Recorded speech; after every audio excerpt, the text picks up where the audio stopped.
My name is Hannah. I'm going to throw in a few slides I had put up and just use that to speak to us in a few minutes, and I leave the stage. Okay, so I'm Hannah Uyebanjo. I do many things. Suffice it to say that I'm excited today because one of the things I do is to assist SMEs and business owners to grow their businesses, especially in dealing with areas of my specialty and competence, which is sales marketing, that commercial space of how do you grow your business, especially if you want more consumers, more demand, and all of that. And that has a way of course, impacting your bottom line. Your P&L gets better if your marketing is good. How do you publicize your brand? How do you pull a brand out of a product? How do you, what are the issues around brands? How can you itemize? How can you use research to distill what the issues are with your brand? How can you get insights that help you, distill your proposition? How can you sell more retail? How can you get more footprint into your business? How can you get more people to enter your shop and your store? How can you get more people to speak about your product? All and any of these things are what we do. And although we've worked for multinationals all over the world, globally, and all of that, it became very important to do this because entrepreneurship is what is going to grow any land, grow any economy, and you are the growth of this economy. I was trying to get that data, but I couldn't put my hands on it. But I know that as at 2022, 2023, the close of the year, entrepreneurship, SMEs contributed over 50% to Nigeria's GDP. So we are very important. You are very important. And I also do know that some of us are in the room today. Entrepreneurship is not only what you do. You run a career. You are 8 to 5, but you still do something by the side, very well. Well done and welcome. Right. So my job is to welcome us before I bring in the next speaker, but just to speak a bit to SMEs, and I'm so glad because we have 2 specialists in the room today. Begin to put in all your questions, honestly, because I told them we're going to roll our sleeves up. No officialdom. We're going to be ourselves so that we can benefit a lot from today's program. So there was this document we put out some time ago, and it shows that as of 2012, the coordinator of Small and Medium Enterprises Development Agency, that is SMEDAN. Today we have NASME in the room. Fantastic. Okay, SMEDAN is also there. SMEDAN is the public sector, while NASME is private sector. So we are in to deal with the private sector angle, and he's going to do justice to everything you need to know, many things you know about SME. Anyway, they did this survey, and it was just to be able to classify SMEs into buckets, put them into buckets, and that was it. But I know that my brother is in the room. Dr. Nora is here today, a keynote speaker, and I don't know, he may get into this or not to know, are you a micro, are you a small, are you a medium enterprise? By this definition, it shows that if you have a staff of 1 to 9, then you are a micro enterprise, especially if your capital is between 1 and 5 million. And it goes further to say, if you have capital of 5 million to 50 million, and you have between 10 to 49 staff, then you are a small enterprise. If you begin to run in the rate of 50 people and above, and especially using your capital, you're doing 50 million and above, between 50 and 500 million, then you are a medium enterprise. You go above that, you begin to enter 600 million, 1 billion, you are a large enterprise. Now, I'm not sure this data will still suffice. I don't know. Probably they will have to be changed in the light of the currency and all of that. I don't know. But anyway, you're welcome. And I think it's also a good place to share it. Please remember, bring in somebody who is a business person. Sometimes the answer you're looking for is just sitting near you. It will be most likely in the mouth of today's speakers. The question you're going to ask today, the answers you're going to get may just be the level you require to take it to the next level. So, having said that, I'm also excited that today we're going to be launching an initiative. We call it AskHannah. And the story of AskHannah is interesting, but I won't tell you how we got there. Maybe Tunji will speak to that later, or I'll talk to you. It was an interesting, funny experience about how we got in there. But the whole idea is to see how we want to deploy our own competencies, see how we better help you. especially sales and marketing matters, how we help you. All right. Much of that, let me quickly come back in now and see. I know Dr. Nura is in the room, and because I want to bring him in as a keynote speaker today. Dr. Nura Bello, that's his name, Dr. Nura Bello. He's an accomplished technocrat, and he worked for many organizations, including MTN Nigeria for many years at very senior level, all right? But his passion has always been to help SMEs. Many of us who have been in multinationals many times, we see what we do for multinationals and how we grow them, and we begin to imagine, and we begin to think, and begin to wish, and begin to desire that we can do that for for SMEs, because they will grow. Because in multinationals, you take something from nothing by reason of structure and process and systems, and these brands become mega brands. So for that reason, Dr. Nura began to pursue his interest, in assisting SMEs, and then he eventually came into NASME, or they asked him to come, or however he got in there. Yes, and he's a top-notch there in small, has become an expert when it comes to the matters of small and medium enterprises. Whereas I'm more sales marketing. Sure, Dr. Nora is everything from registration to getting money. I don't know, but everything that we have in the room to speak. So let me come in the room and just sort my gallery and see Dr. Nura. I know I had seen him earlier in the room, but I'm now trying to get Dr. Nura in. I hope he is in the room. For what I do that, Doctor. Oh, you were there, brother. That's the okay. I'm gonna have to spotlight him. Would you come in the room first before I disappear? To make welcome Dr. Nura Bello for me. Someone for us. Would you welcome him? Please come in the room. Let your hand be busy. Come on. Say welcome, Dr. Nura. Welcome, Dr. Bello. Thank you, Dr. Nura Bello. Thank you very much. So when he was asking me to say, Hannah, how do you want us to take this? Do you want me to make a presentation, share big slides and tell them? I'm like, hey, don't go there.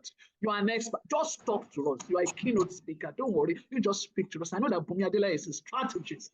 Bumi is going to share slides with us and take us in another dimension. I said, Dr. Nura, you just talk to us from your heart. See, we are SMEs from different legs. Some of us are just starting. Some of us have been doing this. Some of us we have issues. Some of us are even just thinking. Some of us are still working. I said, just speak to us. And after you speak to us, we'll start asking you questions. So get ready. You ask plenty of questions because we learn so much from it. Let me keep my mouth, my la bouche. Okay. Thank you and welcome, Dr. Nura. Please go ahead, sir. All right. Thank you, Mother Hannah. Thanks, everyone in the house. I'm very happy to be part of this program, and I want to commend you for organizing this webinar in order to discuss about this important topic on MSME and how to accelerate the growth of MSMEs in Nigeria. Well, let me give you a little background. Currently, I'm working a lot on so many projects. We are inaugurated last year in December as part of the Presidential Committee on National Council on MSMEs. So we are meant to advise the federal government or His Excellency the President on what to do, how to grow the small and medium enterprises. I'm also recently appointed as part of the Presidential Committee on National Minimum Wage. Like just 2 days ago, we were in the Villa and we're discussing on how to arrive at a national minimum wage for the Nigerian workers.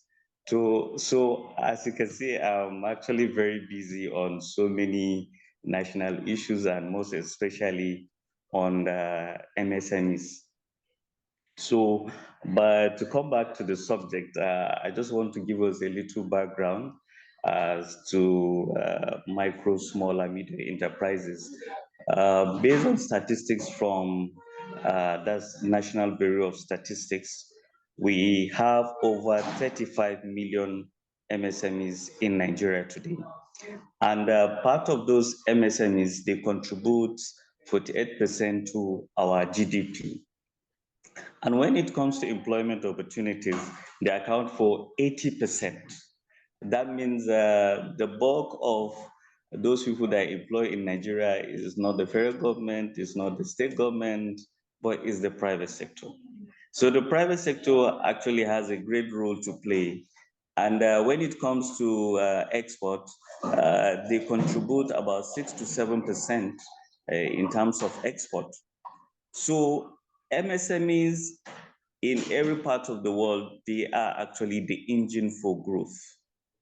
And those countries that have paid attention to the growth and development of MSMEs today, they have become industrial nations. A country like maybe America, China, UK, Europe, even Asia. But here in Africa, we have not really paid so much attention to the growth and development of micro, small, and medium enterprises. And that's why we are where we are today. As you can see, the unemployment rate in Nigeria today is actually very, very high. And when it comes to poverty, is at an alarming rate. And you can see where we find ourselves in Nigeria. There's insecurity, banditry. Today, people are complaining about hunger, inflation, and rising cost of living in different parts of the country. So it's actually an underdevelopment or underfunding of the private sector. So there are so many factors that contributed to this, and one of them is lack of paying so much attention both by the federal government and by the state governments. Because like some state governments now, when they pay salaries, hardly they can do any other project, or even when they do projects, they don't really concentrate on how to grow the micro, the small, and medium enterprises. And that is where we come in as the Nigeria Association of Small and Medium Enterprises to see how those MSMEs, how do we now put them together? How do we work with them to grow them? And we also put pressure on government. We also advise both the federal and the state government. We've been having strategic meetings with government, with like the Minister of Industry, Trade and Investment, with also the Minister of Finance, that's Wale Edu. We sat down, we discussed at length on the current issues we are facing, and the government is actually seeking for solutions. So there is that discussion that's tripartite, but the private sector, the government, and even civil societies to sit down, look, what can we do? So these are kind of strategic discussions that are ongoing at the moment. But if we are going back into the root of some of these issues, is that unemployment is, based on my understanding and the experience that I have, is caused by this our university system. We focus so much on degrees instead of skills. And the skills today that those people have, you see that they are mostly artisans and they are not really well structured. So if you look at university, you go from primary, from secondary, and then you finish a tertiary institution. At the end of the day, you are looking for a white collar job, and that job is not available. Even those that are working today, they are struggling just to even earn the minimum wage, and the minimum wage is not being paid. So even to get a job now, it's actually a problem. So our university system needs to be changed because it's the one that is churning out so much unemployment. So we are copying so much from the West instead of having a system that will work for us in Nigeria. I imagine somebody reading electrical engineering or mechanical engineering, but is reading maybe about 20 courses. And instead of reading maybe just about 3 or 4 courses that are core related to that particular course of study, but we rather borrow so many courses that will have no effect in terms of assisting the person to get a job. And most of these universities where the graduates, when they come out, they are not employable, most of them because of lack of experience. For instance, maybe somebody reading mechanical engineering, his lecturer that might be a doctor, a professor, when his car breaks down, he will take it to a mechanic, somebody that will repair. It's not possible for him maybe to repair his car. Is it the same kind of person that is going to teach your children in university to become a mechanical engineer? It's not about drawings. The same thing with an electrical engineer. Their lecturers might be professors, doctors, and experienced people, fine. But those are theories. At the end of the day, when they have a new house, that professor or that doctor cannot wear that house, do the complete wearing. You rather call an electrician outside. There is an artisan to come and do it. So what we're saying is that we should focus so much on vocational schools instead of rolling out more universities that are the cause of unemployment today in Nigeria. Some courses, we need to discontinue them in universities. So while there is so much emphasis on rolling out universities by both states and federal government, we should be looking at rolling out more vocational centers where people can learn skills instead of degrees. Now, and another issue is that most of the time before somebody will go into business is after you might have spent about 5 maybe years you are not employed after you finish your youth service. So business is always the last resort for someone to do. Not that is consciously after universities, then somebody would now start something that, okay, I'm not there. I did not graduate in order to work. These are some of the issues. So sometimes I saw someone that read computer science at a business center, and is a graduate. He gave someone in the business center to type his CV. And I was shocked. In fact, I had to now talk to the person that, look, are you the owner of this CV? He said, yes. I said, why are you coming to a business center for a secondary school leaver to type this for you? I said, as a graduate of computer science, are you saying that you cannot type your CV? And he said, well, maybe theory, maybe these are exceptions, but I can tell you there are so many. And some of these projects that they do in universities that they give them, these are business ideas that are worth millions and billions that if well articulated, they can generate, revenue for those people that have done it. So the universities need to have that interaction with the private sector to see those theses of master's or doctorate degrees, is there a way that they can manifest them into reality and create companies? You see, in developed nations, that's what they're doing. We copy so much, but sometimes there are so many good things that the Western world are doing, which we are not copying. So we need to start articulating those kind of strategies in order to implement them. We have always been saying that, look, NUC, there's a Nigerian University Commission, please come and work with the private sector. If we can look at some of these projects, some of these students, they can actually create multi-billion naira companies. They can be employers of labor through those business ideas. They have research. It's beyond copying, yeah, some of them, but you see, you go to universities, you see a whole room, a store, all those business ideas, that's how they will tie up as project and they're kept for many years.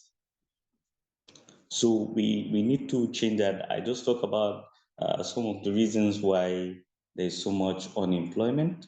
And we are so programmed, even from primary to secondary, that we just go to school in order to study and work, not in order to study and understand how money works so that we can actually be self-employed. So going forward, what should be done is that when you take your child, that's what we are working with the government to see that, look, if you take your child from primary school, is there a way the person can start work, maybe learning a skill, even if it is just once a week or 2 weeks. The same thing up to secondary school. By the time you finish your secondary school, you should have a particular skill that you have mastered. Is it tailoring? Is it carpentry? Then by the time you get to university, you are only going to specialize. Maybe at the end of the day, you'll even be able to sponsor yourself to higher institution. And by the time those people finish, they will hardly look for a job. I know someone that was asked, he was into tailoring, fashion design, and they offered him a job of 100,000. He just laughed. He said, how can I sit down for 30 days and collect 100,000? He said, I can make that in 1 week. So, and he has potential for growth. So that's the way entrepreneurship, even from home, from primary school, from secondary school, it should be taught. It's something that we should be conscious of. Even those that want to go into it, you see that they are in entrepreneurship out of passion, but not that they have skills. Some of those MSMEs that are into businesses, they only have the technical skills, they have the passion, but they do not have the business skills for them to actually carry out that business. And unfortunately, in Nigeria today, if you want to go into business, we do not have like conventional school where you go and learn, except maybe just some companies that are there, maybe just small, maybe on how to do like skincare, just skill acquisition, but not as a well-structured institution like universities that will actually put you through on those businesses that you are going to do as a model. So we should stop putting so much emphasis on degrees, but rather on skills that can make us to create our own enterprises. Then, because of time, I will have dwelled so much on this, but let's look at going forward, what is the outlook for 2024? If we are going to accelerate the growth of MSMEs, the first thing for them is to have a business idea. For you to engage in any business, then you have to look at what bankable business idea do I have? Now, one of the basic business ideas that we should have in 2024, I just want to give us some hot business ideas, which I think maybe you can jot down that you should go into in 2024. If you're already doing it, then you should have the skills. You need to get all the, what do you call it, the skills necessary for you to excel in that business. And it also confirms that you are in the right business. Now, the number one business ideas that you should concentrate on is food processing. You can actually go into spices. You can go into gari packaging, like maize flour.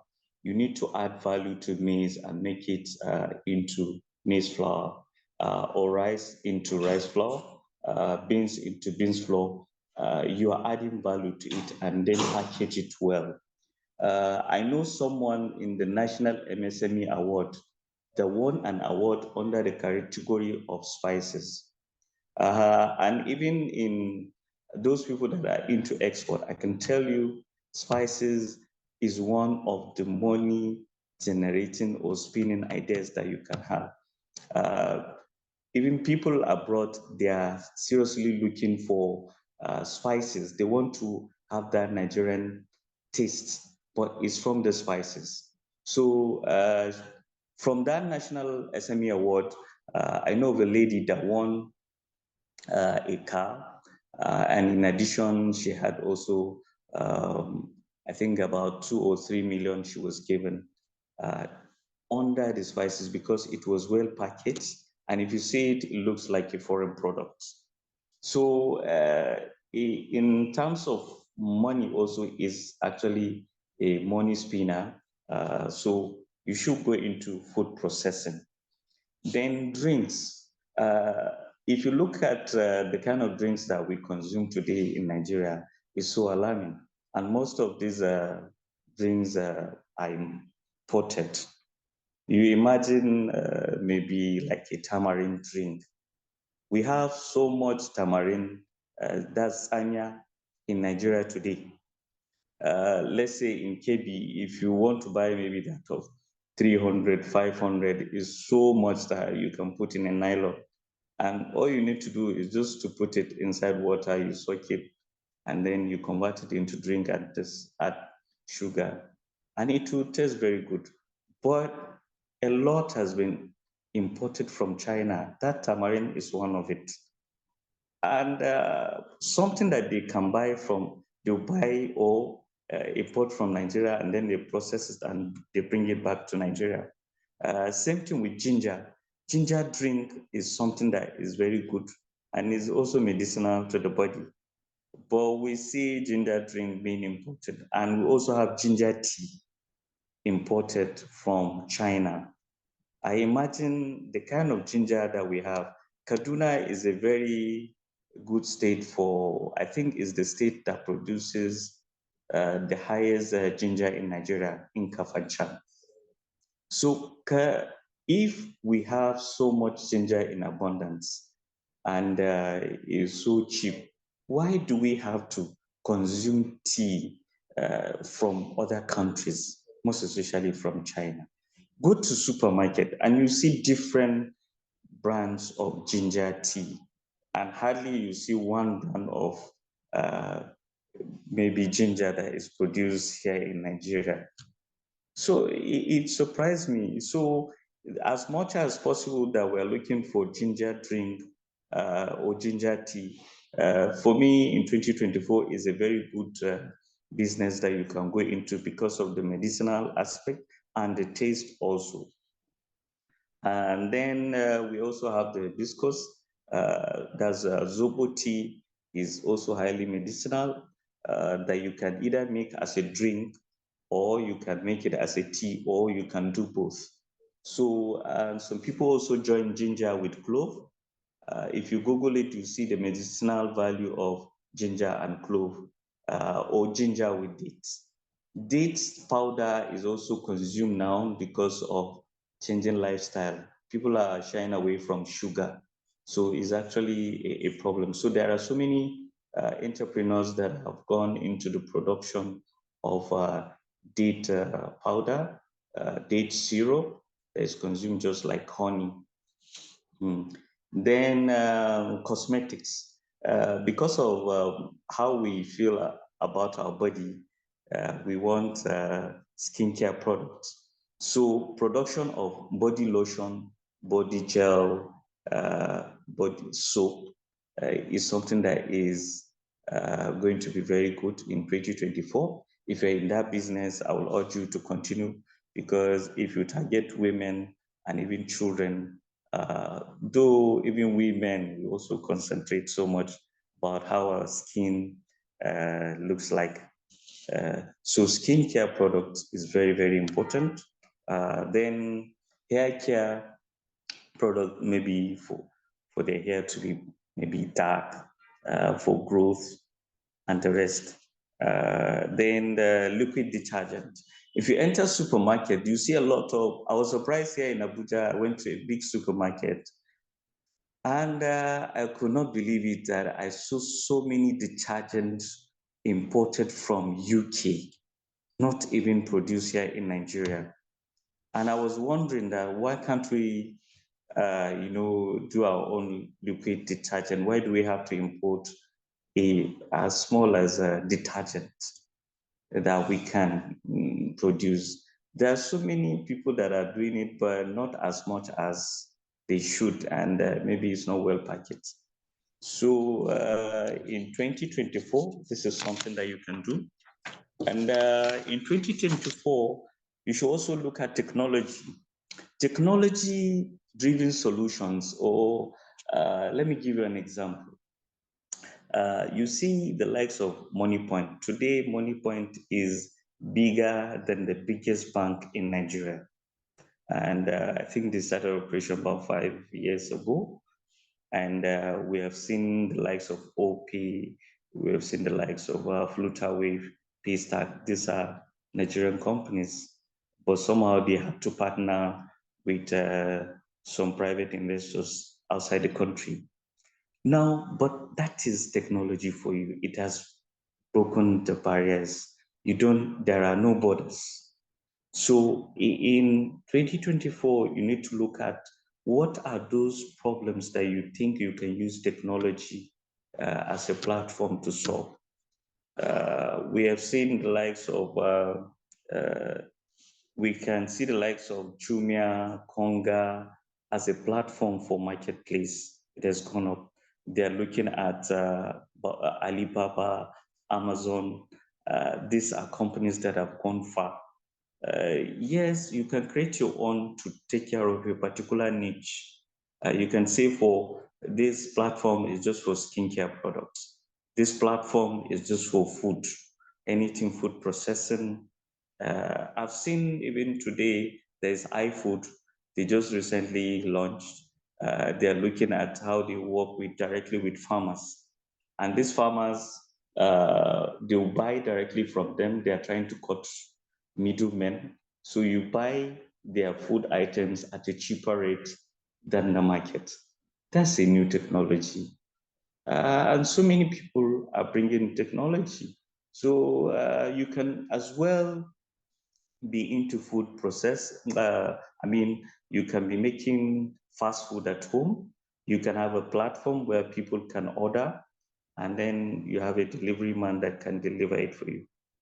Most people like to take maybe shawarma, kebab, snacks, even some little chops. And that can create a lot of money for you. And then also poultry sector, there's a fish farming and poultry. Today we buy for our home use, for restaurant and the rest. So if you are into poultry for production or farming, you can generate a lot of money. And you can also go into layers. The eggs that we currently consume is still not enough.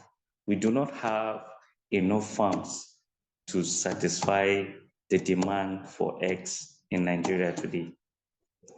So, I know due to insecurity, some farms are not active, or they do not have enough birds as they should. But this is a very, very lucrative business. You don't need to look for much customers when you start. People will pay money in advance for you to go into it. To buy from you. The same thing with fishery. You see that if you have a fish pond, so many people will come and book in advance, even before time they can pay you. So is actually a very lucrative business. Then another one is into food manufacturing, like rice production. Today, I can tell you, those companies that are into rice milling is just like they're milling gold. I know for sure because I'm from KB. KB is leading in the rice value chain today, in the rice agricultural revolution. They even entered into partnership then with Lagos, and they produce what they call lake rice. And what the then governor did, or the two governors did, was to enter into partnership. Lagos, they do not have the farm, but KB has. So what they did was to pay KB to produce rice for them. and the rice that was produced, and it was sent to them. So through that, we want to see strategic partnership between states. Maybe Anambra State can go into partnership with another state in the north for palm oil. And in exchange, they can send them groundnut oil from Kuli Kuli, maybe say Niger State. So these are the kind of strategic partnerships that can build. So rice production or rice milling is a key business. Then the next one is groundnut milling, groundnut oil milling. From groundnut oil, you can get kuli kuli, and kuli kuli is well sought after by companies that are into feed mill manufacturing. So it is one of the key raw materials that they need. So they used to come to the north and buy a whole lot of kuli kuli in bags, and then they take them down to, I think they're down south, and then produce the chicken feed, and then bring it back, and then for most poultry farms. So it's actually a lucrative business. And then kuli kuli can also be well sought after, is part of the food that we consume, or is also exported. I know someone that here in Abuja that is into export of kuli kuli, and what she told me, she has over, I think, 3 to 5 years experience in mini export business. She said, if today you export 1 container of kuli kuli to United States, she assured me that it will not last more than a week, because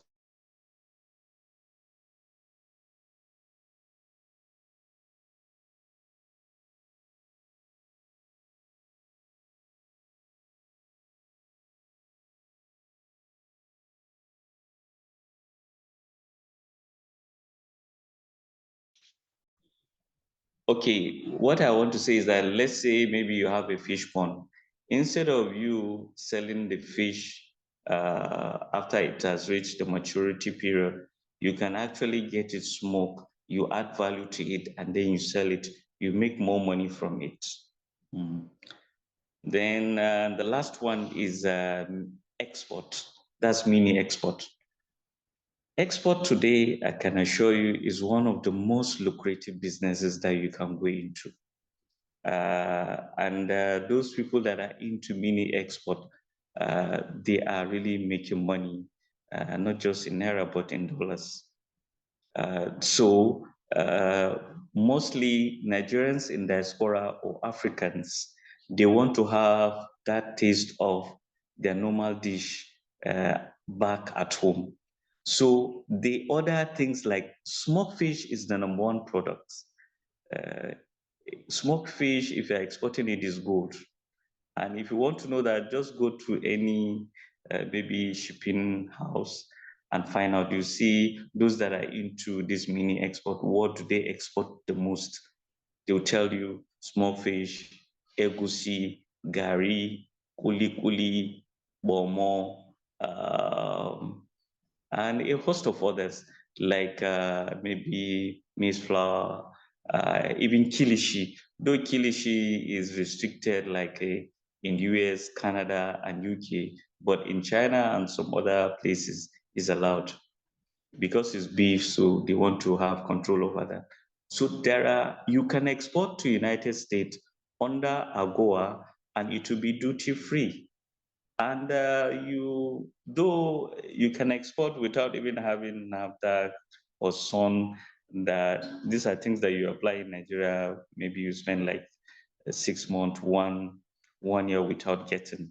But you can get, let's say, if you're exporting to United States under AGOA, they can give you FDA license, just like NAFDAC of Nigeria. All you need to do is to register. They have certified agent that can do that for you. Once you do that, then you can get the certification. Then you put that FDA number on your products, and it will scale into the market free without any cost. And once you have the FDA license, you see that it's like I don't know, that's gold for you. You have unfettered access into United States markets, and you can sell your product to African stores, and nobody would challenge you. And American market is actually very, very big. And if you just concentrate on your mini export, you target the American market alone, I can tell you is enough to make you a multimillionaire in 2024. You know, we're in February. You can contact me by 31st of December if you engage in this business. And I'm sure you give me a good story about your business. But if you want to engage in this mini export, I know the challenge that you face is, how do I get buyers? There are actually buyers. They're looking for products. So that's where training will come in. And then getting your export license from Nigeria Export Promotion Council is also not a difficult thing to do. It's something that you can do online, but you just need to have a limited liability company. And today, the Nigeria Export Promotion Council has opened an export house in Dubai. And that house, it will house so many Nigerian products. We also have an export warehouse, export trade house in China. China is also another very good country. But China, mostly what they like is to import like raw materials like ginger. That's big export in containers. So they are looking for hibiscus, shea butter, ginger, clove, all these things that we think in Nigeria they are not much, and the amount of quantity they request for. When you see the order, in fact, you just be looking for, where will I get the money? And Nexim Bank is their Nigerian, that's export import bank to support you. But there are some guidelines which you need to fulfill before you can go into that. So with the current Naira going down in exchange to dollar, I think export would be one of the key, let me say, it should be an area that you should consider most. Even if you are into cosmetics, maybe industry, that's what you are into. See, if you want to engage in export, you don't have to sell what you are currently selling. And you don't have to be the producer of what you want to export. Let me give you an example. The lady that I said that is into export of kuli to United States, what she doesn't produce the kuli. She has an agreement with somebody that is in Niger. Niger is the #1 kuli state that is producing kuli.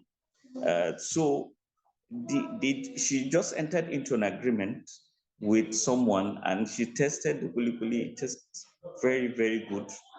And what she did was just to have that agreement. Every time she'll be buying in bulk, and then she would just repackage it into 1 kg, half kg, and sell it in the United States. So she's not the producer.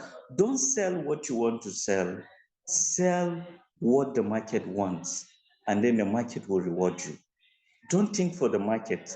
Think of what the consumers want and sell to them. Yes, so what I'm saying in essence, if you want to engage in mini export, don't say that I'm already in selling skincare products, or I'm only selling drinks or that business. No, you start selling something that is in high demand, like smoked fish, like egusi. Does it take anything for you? You just buy from maybe say Izzy Abakaliki, that's palm oil as well. These are things that are well sought after. So export, I'm dwelling so much on export because of this exchange, Naira exchange or dollar that we're looking for in Nigeria. So those people who buy in mini Wow. export, it is the buyer that will pay for delivery. And this delivery Wow. is through DHL. You don't need to, because yes, and they'll pay you in advance. For instance, if you have a buyer, say from United States, the person in trust will send you the money as the cost of the products, let's say to buy kulikuli or small fish. So no, you are not using your money. The person is sending the money to you. Then in trust that you send that product back. Then you also negotiate, okay, the cost of delivery of that product, let's say is 1 kg. You already know how much it costs to ship to United States. So you go to DHL and then package everything. Then you do a video of the products and send to the buyer that I've already packaged this. These are the things that are in your package.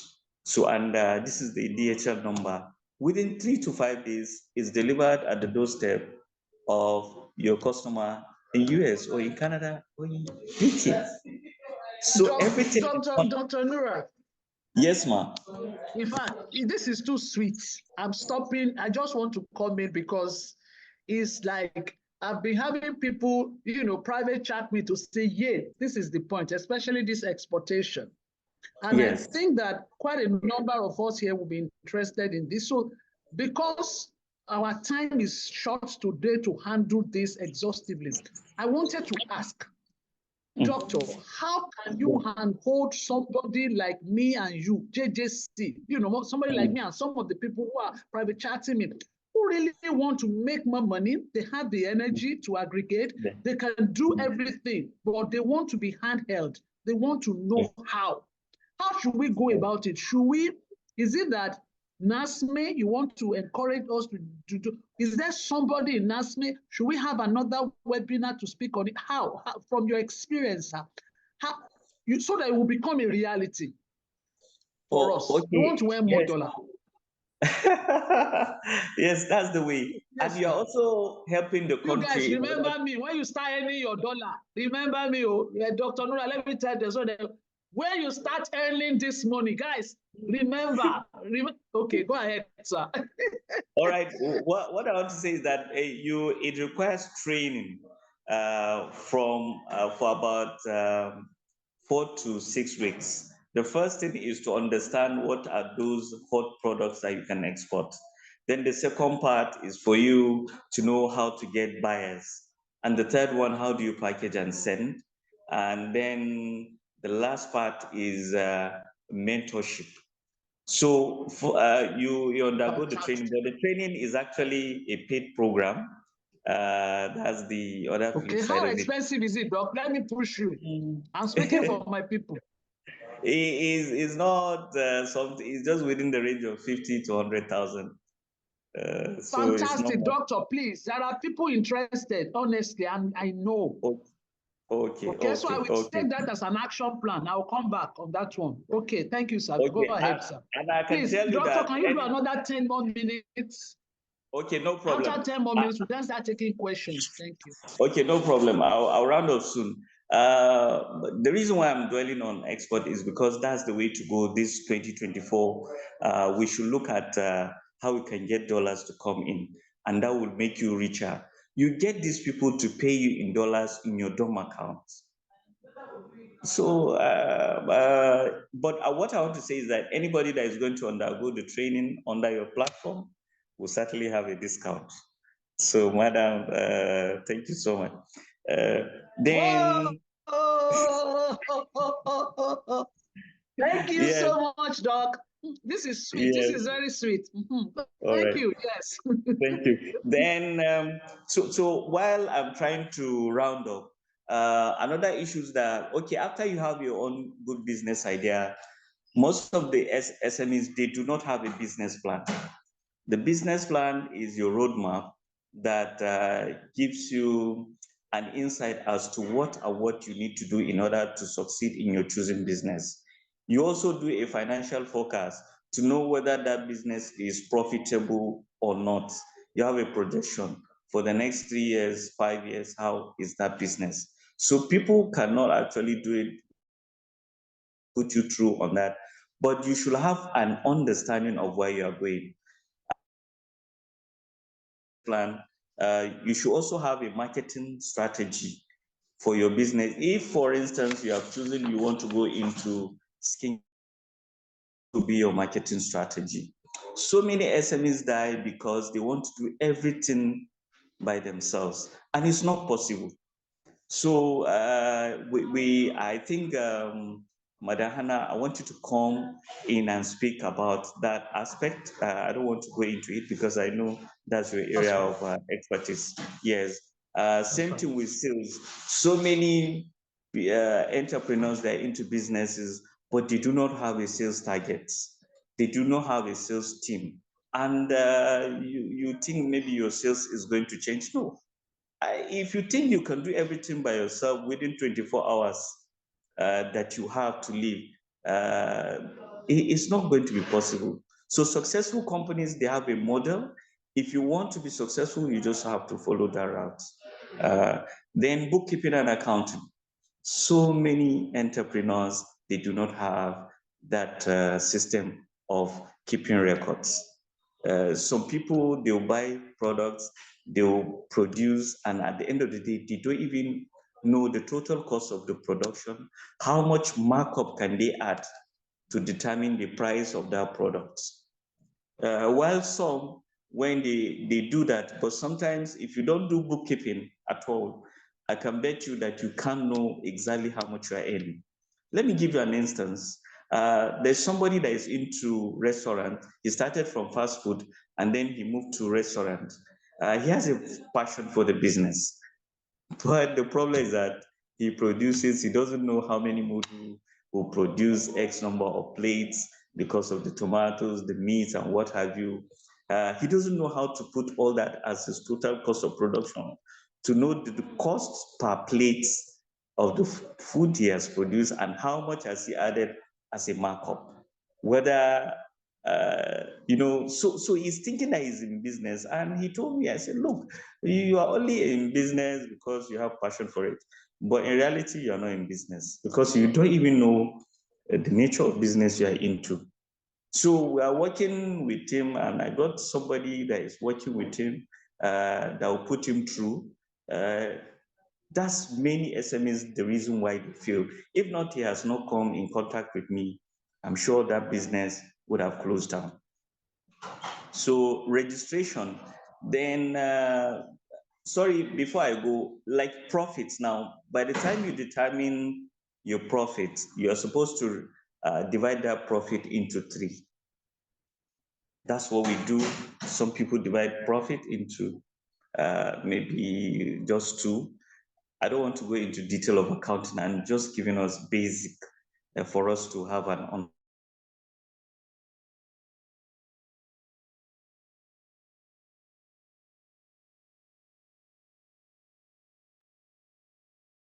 Whoa. All right. All this, the way things work, even this man here, we value the one where they bring from. Yes, so more than the one you are. Hello, Doc. Can anybody still hear, Doc? They are helping them to. for where? Whoa,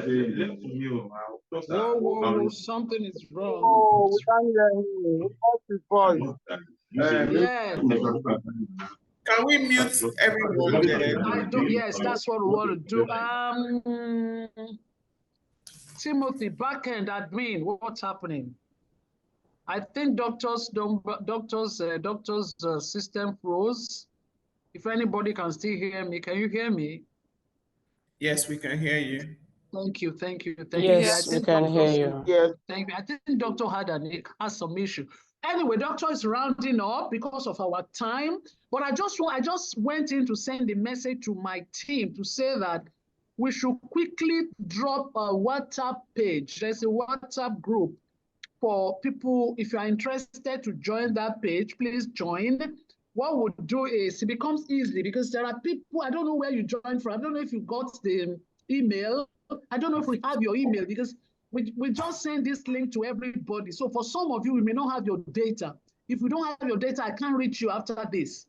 This expert thing is key, honestly, very important. We are going to do that training, we will. So what we are doing now is I've asked Kelechi or Remy or Timothy, can somebody please drop the link for, yes, for the 360 Impact Hub SME group. You know, we set that up for some months ago. I knew we we're going to get here. We have like 70 people on it.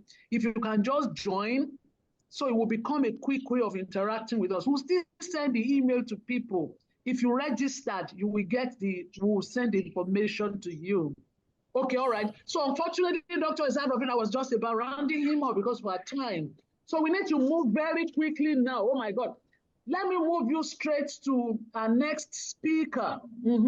Our next speaker is being on the way, you know. Now, where's I want to bring her profile. Oh my God. Bumi, do me a favor. Are you able to project your profile? Is it part of your presentation? Hopefully.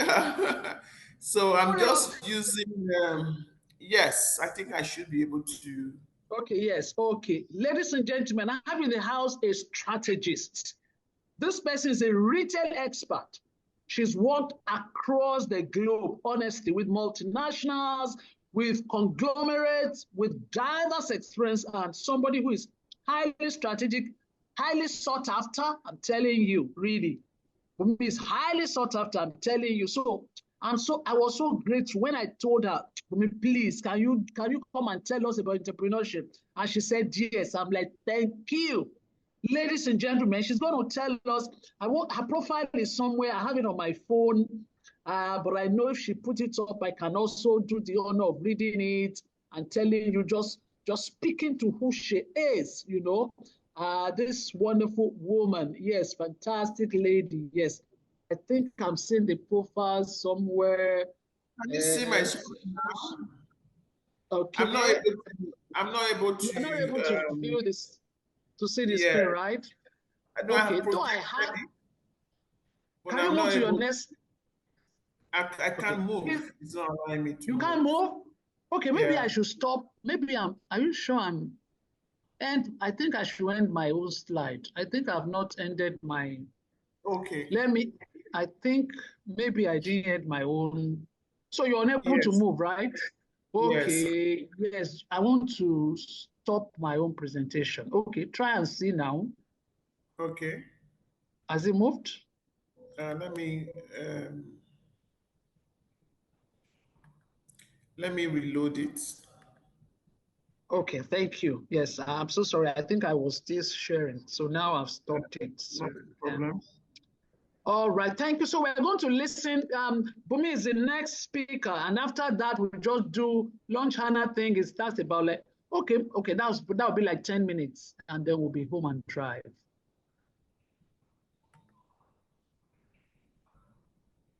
Yes, it's nice. You're dropping your telephone numbers. That's fine. For those who are doing that, but please join the link. Once they drop in the link, Bumi, you're still trying to do that, right? Yeah. So can you? I've just shared it now. Okay, so it's coming on. Come on, yes, it's come on now. Okay. Fantastic. You want to go on slideshow? Thank you. Okay. So I'm used to review. It's not showing. You're used to team. Okay. Yes. You're used to team. I thought as much. Okay, never mind. Just go ahead. Don't worry. Just move to the next slide. It's okay. We'll manage. Okay, the challenge I have now is, can you all see my screen? Just to be. Yes. Can you see the page too? Yes, we can see it. So that means my what did you call it? My profile is on the screen already, right? Yes, it is. But it looks like you are unable to see it, right? No, I can see it now. I found my way around it. Well done. Thank you. It's tiny. Oh, it's too tiny.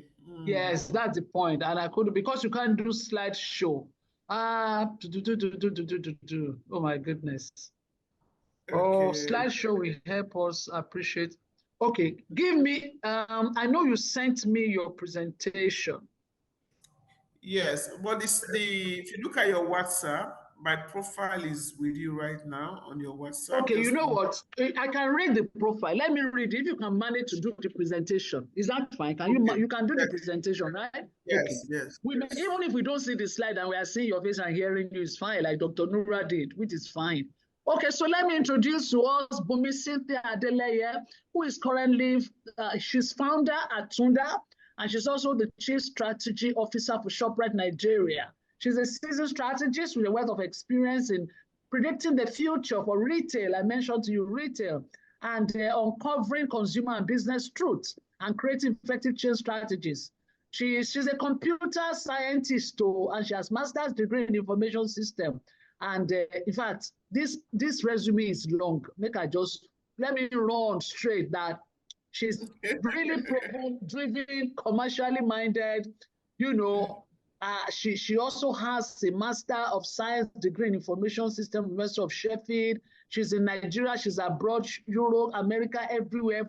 Ladies and gentlemen, let's just make welcome Bumi Adeleye Cynthia. Welcome, Bumi. Go ahead. Thank you very much. Thank you. I'm not going to take your time. So I don't know how this works, but I can see my screen. You're welcome. Okay, I can see my screen. So I'll just start quickly. It was really nice hearing the first speaker. I learned a lot, and I'm very happy that the convener of this program, she's going to, and there are some take homes for everyone here, and it will be good to have other sections going down, deep in, deep diving into some of those issues. So something came strongly at the end of the day where he said, it is not just about having it's not just about having a business idea or having an organization. You need the required skills. You need to know, you need a strategy. You need to have a marketing plan. You need to understand your back office, as your bookkeeping. There are certain skills that is required for every business owner to run a business successfully. My experience working with SMEs has showed me a lot of things, and I would like to share some of those my experiences with us today through these slides. So the first slide it's this: it's what really drives business growth. My understanding of acceleration means driving, moving, and I think moving in a positive direction, because it is one thing to move, it's another thing to move positively. What really drives a business, what really drives growth in a business, what really drives what he spoke about, your revenue growth, your profit, what does that really mean? What drives your business? So that's one question I would ask. And if anybody can just quickly key in what they think, the answer is on the chat box, that would be very good. From my experience, again, if we can answer that, I'm not able to see the chat room anymore. I'm just seeing just my presentation skills, so bear with me. The answer will depend on who you ask. I'm sure there are people in marketing here, there are people in sales, there are people in technology, in finance, or people that are just business owners. If you ask today, what drives your business? Some responses will be different depending on where the person sits in the organization. If you ask a salesperson, a sales professional will likely tell you that it is sales that drives growth. And I'm sure a lot of us will agree with that sales actually drives growth. And if you go on and ask someone else, somebody in marketing, they will say, oh, it is marketing that drives growth. And then if you ask a finance person, they'll say, what can you do with that money? Right? Money drives business growth. Without money, you cannot grow your business. However, it is a bit different. Most business owners, they find themselves spending much of their focus, right? They spend most of their time thinking about how to grow their business, right? But the thing is, growth is a systemic process. It's something that is very systematic. It's something that comes in stages, right? And if you fail the first stage, you are going to fail the next stages.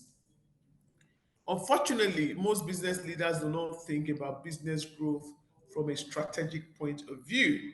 Our last speaker even said it that you must have a strategy. So, my belief is that to grow, you have to have a strategic alignment and strategy management in place. Then often, sometimes when you implement solutions, instead of solving the root cause of the problem, you find out that we are just fixing symptoms. Oh, when I have meetings with most SMEs, they say, "Oh, my people, I have problem with my people. I have problem with employee retention. Oh, people don't work together." But the thing is, if you deep dive, if you check, you do an assessment of the organization, you find out that the real issue might not even be that. It could be other problems. As a result, what usually happens is that most business owners, they end up in a circle of firefighting, always going around in circles, always going around in circles, without net because they've not been able to determine what the root cause of their problems are. I always say this in most of my classes that when you ask a business owner today what their number one challenge is, they will tell you it's financial, it's funding. But really, it may not even be funding. There are other prerequisites, there are other things that you need to survive as a business owner. It's not always money, it's not always marketing, it's not always HR, or it's not always sales. There has to be a holistic approach to all this. So we'll look at the stages of growth, right? And I know some of you will like, what are the stages of growth? Again, when you start a business from startup, you have to go through fundamental stages. Different school of thought have different stages. For some, it's 8 stages. For some, it's 7. But for ease of understanding, I have classified the stages into 5. So you have a foundation stage, you have a survivor stage, you have a self-sustainability stage, rapid growth, and of course, you have your maturity stage. And each of these growth Sorry, Bumi, stages, just a second. yes, Sorry, please. Bumi, just a second. Are you moving your slide? Yes, I am moving it. You know I'm what? actually on slide 9. Because it's not moving. It's not moving here. Okay, would you Wow. stop it because I can share from my side? Maybe that'll Okay, be do you good. have the, let me send the, I have it now. Oh, the PowerPoint. yes, the PowerPoint You is have it easier. as PDF. Okay. Are you able to do that? Yes, the PowerPoint is easier to share. Okay, if you can just forward that to me by WhatsApp, and the next 2 minutes I'll put it up so that we can follow where, because we will assimilate if we see better, even though I'm now seeing it, but we didn't see it earlier. Wow. Sorry about Apologies, ladies and gentlemen, we just want to get the best out of this. While that is ongoing, if we allow 5 minutes to do that interface, I know that Dr. Nura, his network was bad and then he left. But I know that there are 1 or 2 people that had 1 or 2 questions earlier. Can you please just put your questions in the room? Dr. Nura, you are back, right? I think I saw Dr. Nura at some point. Don't worry, we'll finish. We plan to finish by 2. We will do 2:30. Gentlemen, please permit us 2:30. But it's worth it, honestly, it's worth it. By the time your dollars begin to roll in now, you will know it's worth it. Please let me know once you've sent it to me, and then I can download and start sharing. Okay, thank you. Dr. Nura, seems you're not in the room anymore. Are you? Okay. If you're no longer there, not an issue. But while he's no longer there, I'm going to send a message to him later on gentlemen and ladies, would you please use this moment to thank Dr. Nura for being with us today? And if you're not, would you please mute yourself if you're not, okay, yes. Would you please mute yourself if you're not, if you're not speaking, if you're not doing it, mute yourself. Okay, can you mute everybody right away? All right, and now I got it. So I've just tried to I'm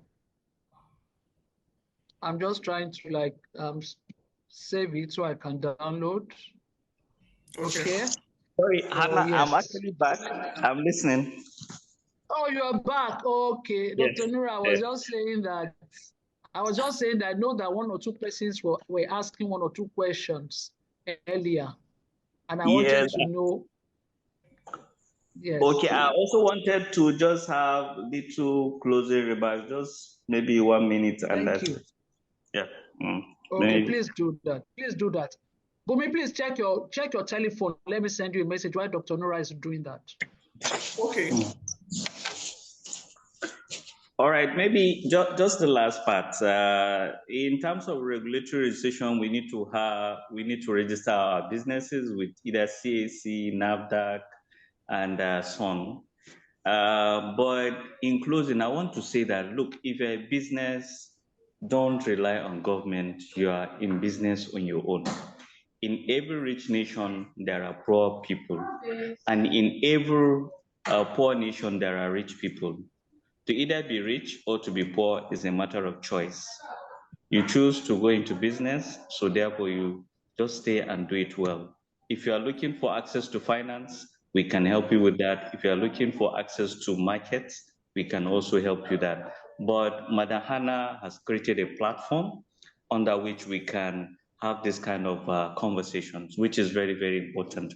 Where we find ourselves in this country, we need the kind of platform that you have created for this kind of discussions to take place. So if you need anything that has to do with business or business ideas, or maybe you are not doing well in your business, all those issues is something that we can actually do for you. But I don't want to do it on my own. I want to see that we do that on this platform so that we can continue to enrich AskHannah. And I can see that Hannah is also an expert. So I want to thank you most sincerely for giving me the opportunity to speak.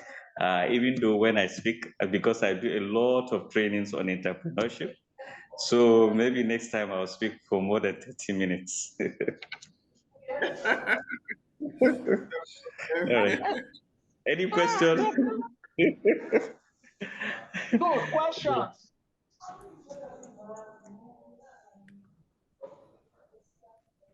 Okay. If no question.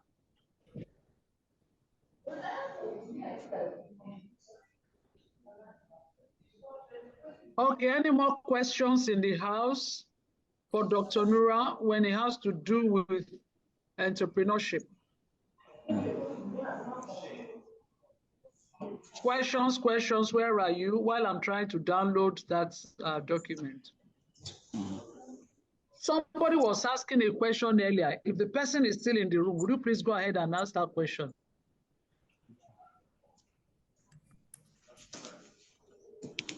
Okay, if that individual is not there, Dr. Nura, can you quickly just tell us, please, what does it take to join ASME and what are the benefits quickly, in fact, while I'm trying to download this?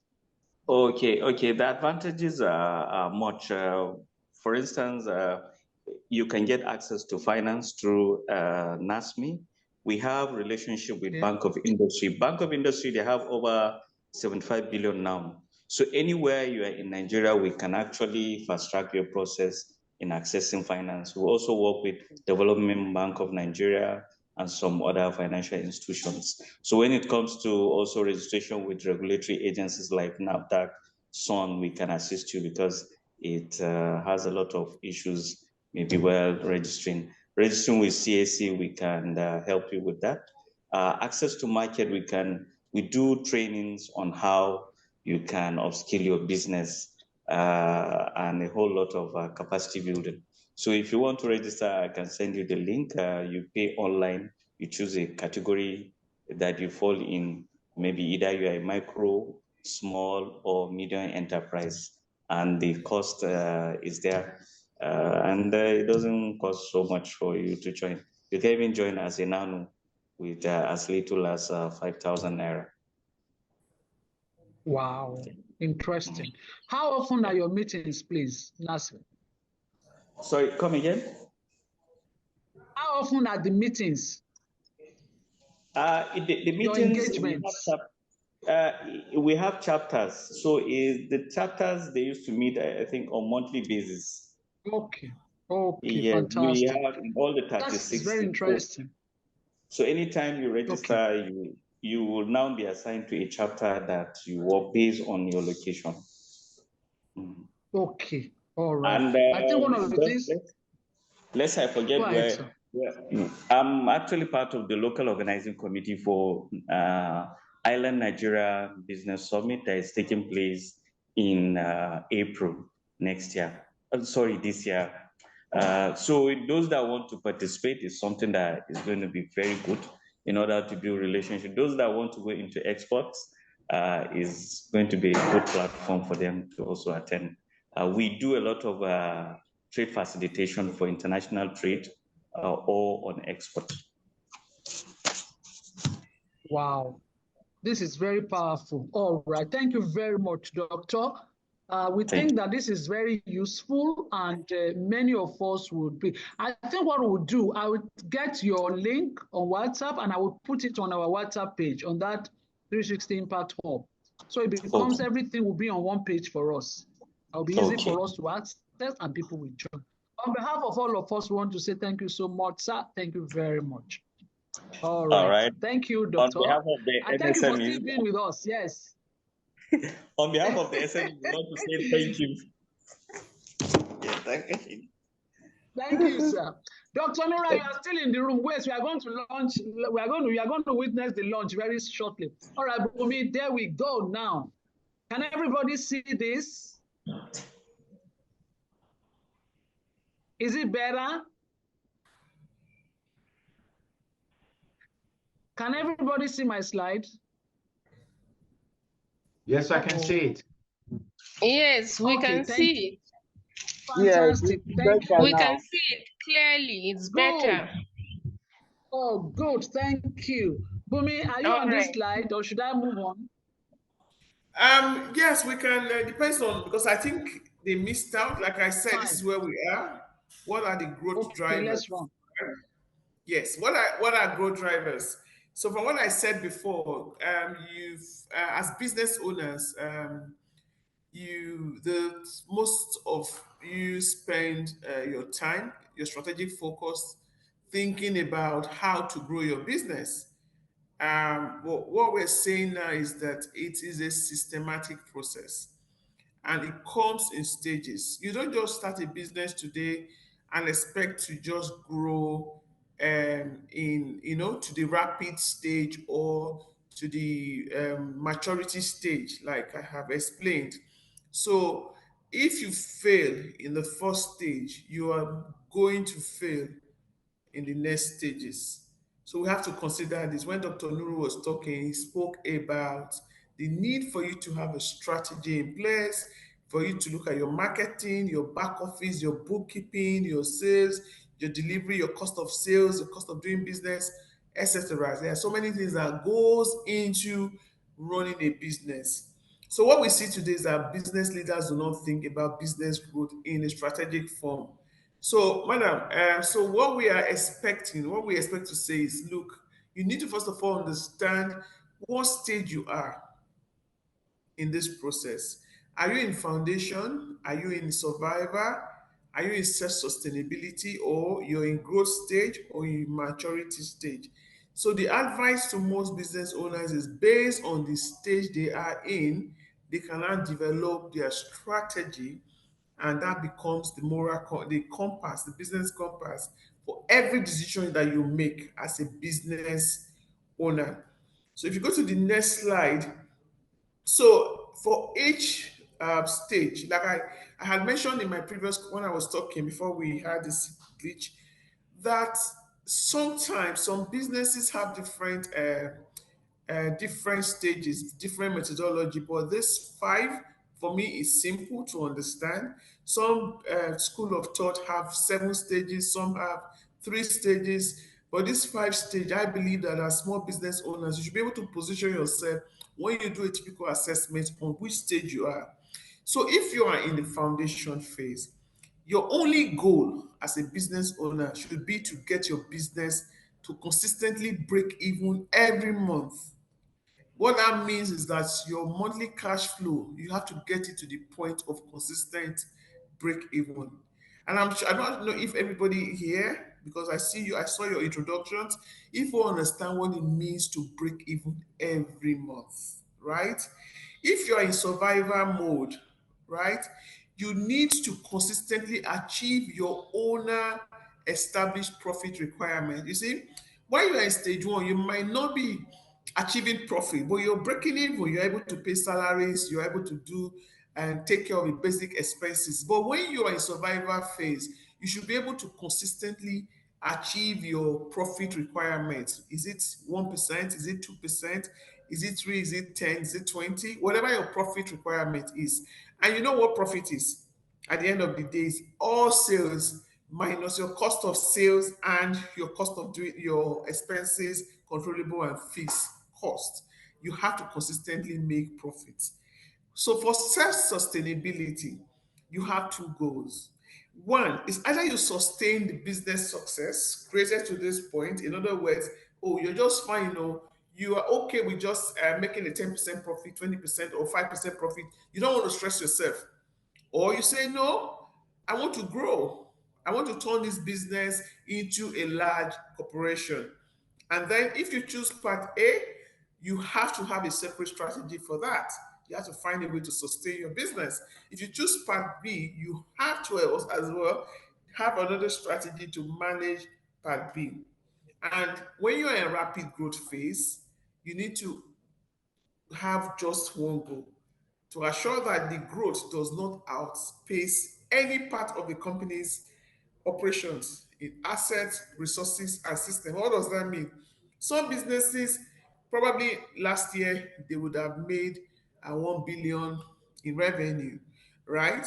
And they tell themselves in 2024, I want to double that, or I want to grow by 40%. So what we are saying is that you have to make sure that you have the equivalent asset, the equivalent resources, and the equivalent systems to support that your growth agenda. Otherwise, you end up having all confusion everywhere. Another example I usually give to organizations is this. I currently have an office in Lagos, right? For me to say I want to open an office in Abuja, Kaduna, Kano, Kebbi, or Benin, you must make sure that whatever you are doing in Lagos, you do it very well, such that it is easy for you to replicate Lagos in Abuja with minor changes, that would be able to survive the culture or the environment in Abuja. So at that stage, you must make sure you plan for your resources and everything to grow. Again, at maturity, your goal should be to diversify the business into other markets. For example, okay, I saw a question here. For example, what does it mean to diversify? You could decide you're currently doing spices, you want to start doing food. You're currently serving the Nigerian market, you want to start serving overseas. It means other markets by offering related products. So if you're currently doing smoothie, you can decide to add juices to it. If you're currently doing, it depends, but the products have to be related or services to existing customers or by entering new market. It simply means I've had enough of Lagos. I want to go to Abuja. I want to go to Ghana, or I want to go to the UK or whatever place you want to go. So the question is, somebody asked the question, say, what does break even mean? At the end of the day, you have to be able to pay salaries, all your expenses. So if you have a business, right, your revenue when you're selling, make sure that you're able to pay staff salaries, you're able to pay utilities, electricity, pay all your bills, right, from your sales, and still you have something left. At least you're not in minus, you're not in red. You just balance out. You may not be making a lot of profit, it could be small profit, but you should be able to pay all your bills. You're not running around borrowing money. You're not afraid. You understand? You're not scared of all those things. So when you look at the foundation phase, it's simple. Your focus is creating monthly cash flow to the point of consistent break even. It simply means that your you need better owner leadership and company management focus on creating consistent cash flow. You might think that this stage, right, should be 1 year, 2 years, but the thing is that we have seen many companies that spend 10 years on this stage. You have organizations that have been in business for 1 year, 2 years, 3 years, 4 years. Sometimes they even follow up. They don't ever move to the survivor stage, right? So what you need to do is that, madam, you're too fast there.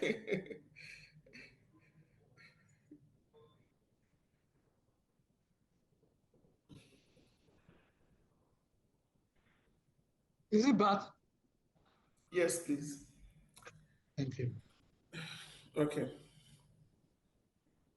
So someone asked a question in the chat room. So I was just trying to emphasize on what it means, right?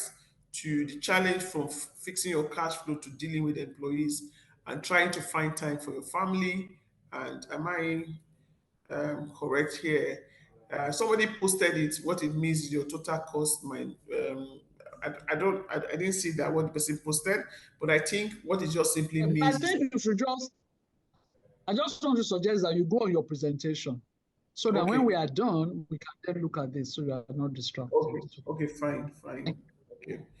So at this stage, right, the good thing is that you need to have strategies that will help you get out of the foundation stage. So you need specific strategy to maintain your cost profile, to make sure that your margins are reasonable, your source of goods, wherever you're buying things from, to make sure that you have enough staff, not that you have more staff than you need. Sometimes you find out that most business owners will have employees that are not doing anything, right? And you're paying salaries every month, you're paying rent, you hire big space. Meanwhile, what you really need at the foundation space might not be big building, right? You could even work remotely. You could work from your home. So instead of having overhead costs, electricity, renter, all those kind of costs that will wipe away your revenue so that you're not able to, you're wiping your profits, you're not able to pay your staff. You will just have a strategy that will just keep your business afloat. And this could be 1 year, this could be 2 years. It depends on what your ambition is. So the next slide will be on survivor. Survivor, that means you have survived, you have passed through the foundation phase. And like I said, a lot of businesses spend 10 years in foundation. They don't, but some businesses can do it for less. They can do it for 1 year, 2 years. In fact, research shows that you find out that 70% of small businesses they fail within the first 3 years. You heard when Dr. Nuru was speaking of starting a business. Some don't even make it to 5 or 7 years. And you don't want to be part of those statistics, right? So in aspect of survivor, you have a profit margin, right? You have a profit margin. So what you want to do is to be able to meet that profit margin, right? You have to, because at this time you've done everything you're supposed to do. At the end of the month, you just get your profit margin. So it just means your back office, your marketing, everything has to work well so that your return on investment, right, can take your business to the next level. Because if you don't make enough money, you don't make enough profit, you won't be able to expand. So this is at the survivor stage. And to achieve this, you need to increase your level of business knowledge, right? Like Dr. Noor said, you need to understand your business in the real sense of it. And if you fail to do that, you might stagnate. You may not be able to move forward. You just be stuck at that stage. And a lot of people are fine there, they're just there because they are making small profit. And we often refer to this stage as nowhere land. Therefore, it's essential that you keep learning and growing to ensure that you need skills that your business flourishes. Then after surviving the survivor stage, you now need to go to what we call the self-sustainability. Most businesses are on self-sustainability as well. And in self-sustainability, Mark, can you just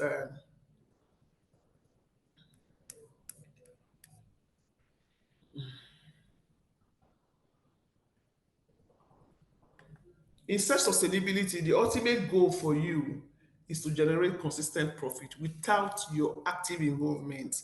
Most business owners, you find out that when they have businesses, they can't go out, they can't travel, they spend all that. They are stressed, they are drained, they don't even have time to have a life, a work-life balance. You are the one doing everything. You're not able to delegate, right? To achieve this level of success, right, you need a level of um, independence. You need a level of financial freedom. So what this means is that you are able to go away, right? And you're not around and your business works. And again, it means that when you're not in the office, there are people to sign, there are people, you're not a key man risk. You have trained people to do what you do.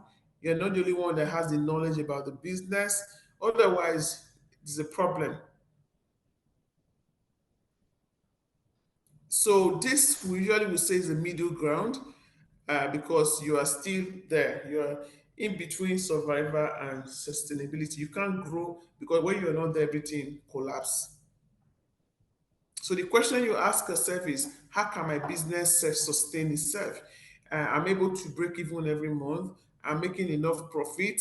My decision making is decentralized. When I'm not in the office, work goes on without me. Uh, they don't depend on me to do to make the key decisions in the business. That's what we mean by self-sustainability. It's only when you get to this self-sustainability, you start thinking about growth. At this stage, as a business owner, you can either decide to just remain here, or you really want to expand because what it means you have to replicate yourself, you have to replicate your skills in other aspects of the business. So after that, we have to just quickly move to the rapid growth phase. And what does that really mean? At this stage, you the problem with rapid growth is that God, I'm confused, madam. The way you are moving this thing up and down. I'm so sorry.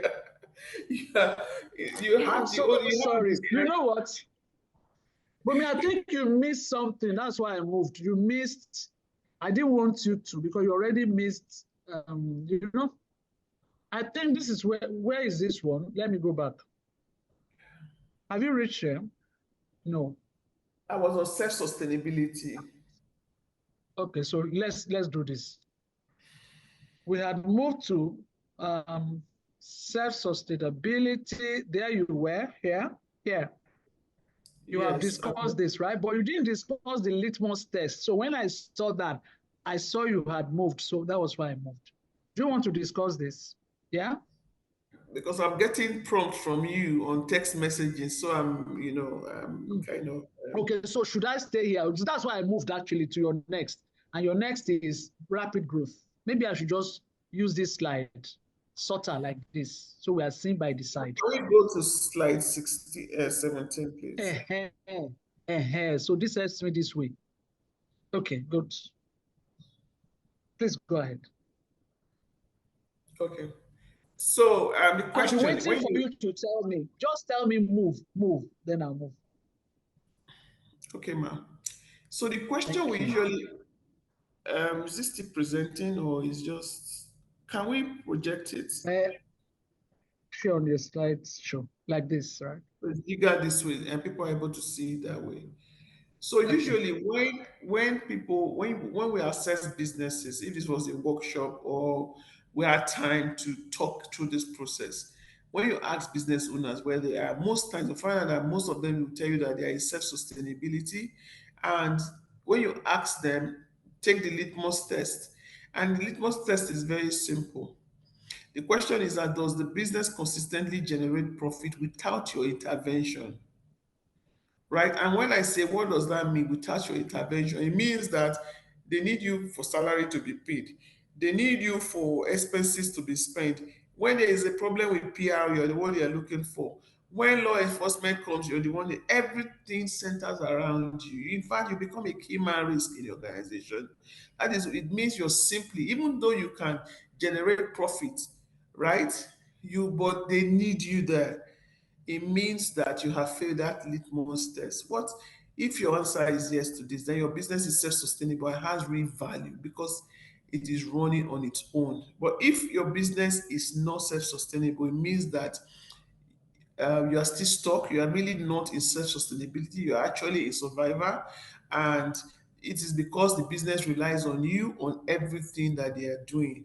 So to make sure that everything runs and they have to depend on you. Yeah. So when you are stuck here, you still have a job to do. You have a lot of responsibilities. That's you need to go back and come up with a strategy that will move you from survivor. And I tell people this: every stage has its own strategy. Don't use growth strategy for survivor. Don't use self-sustainability strategy for foundation. Right? Next slide, please.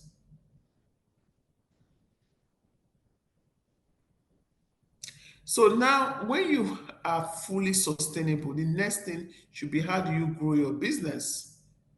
And usually in this business growth stage, the owner decides to grow the business into a large corporation as opposed to disengaging or keeping the business the same size. You know, some people will tell you, Bumi, please don't worry, we're just okay with the way we are. 3% margin is fine, 10% profit is fine for us. We're fine the way we are. We don't want to grow. We're a family business. This is how we've been doing it for years. But some businesses want to go beyond that. They want to be in all states. They want to be in all local government. They even want to go global, West Africa, Africa, Nigeria, depending on what your vision is.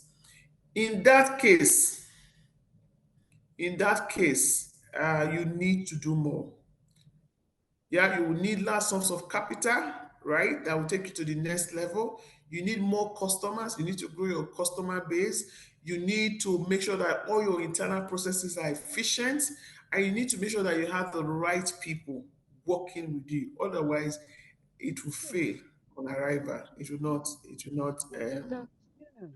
Yeah. So if you properly execute this phase, right, then it becomes a big company.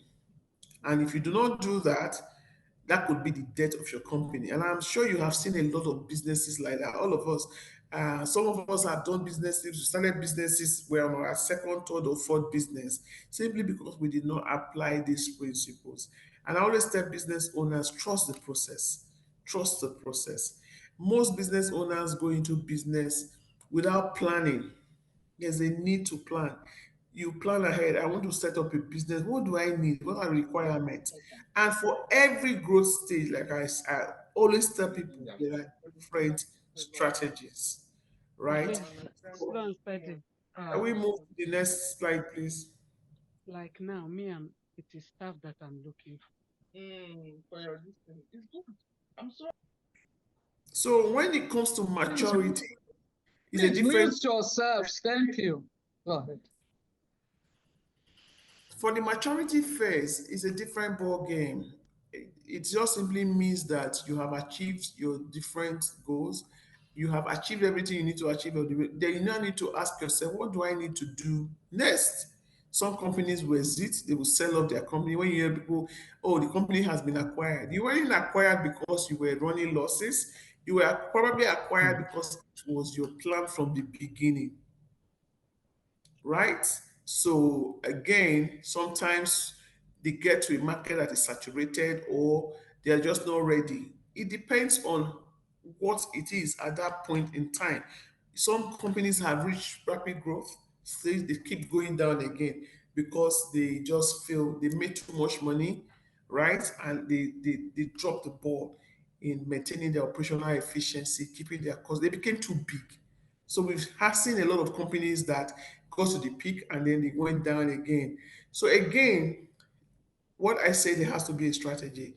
Is either you want to remain there at the peak or you want to go out. Whatever decision you make, what is your plan? Do you understand? You have to have a plan. It's either you want to move into other markets, new markets, you want to expand your customer base, you want to pivot to a different country, whatever it is, have a plan. Don't just wait for things to happen. Don't join the bandwagon. Always have a plan. So you could introduce new products. You understand? You could just decide to, oh, I'm currently doing B2B. My customer currently, I serve only businesses, but I want to start serving retail. Or you're currently doing only retail. You just say, oh, I want to start doing businesses, right? Or new products that that can appeal to the company in question. And in all this, when we're talking about strategy, you always have to do your research as well, your market research, to understand what your customers need. Next slide, please.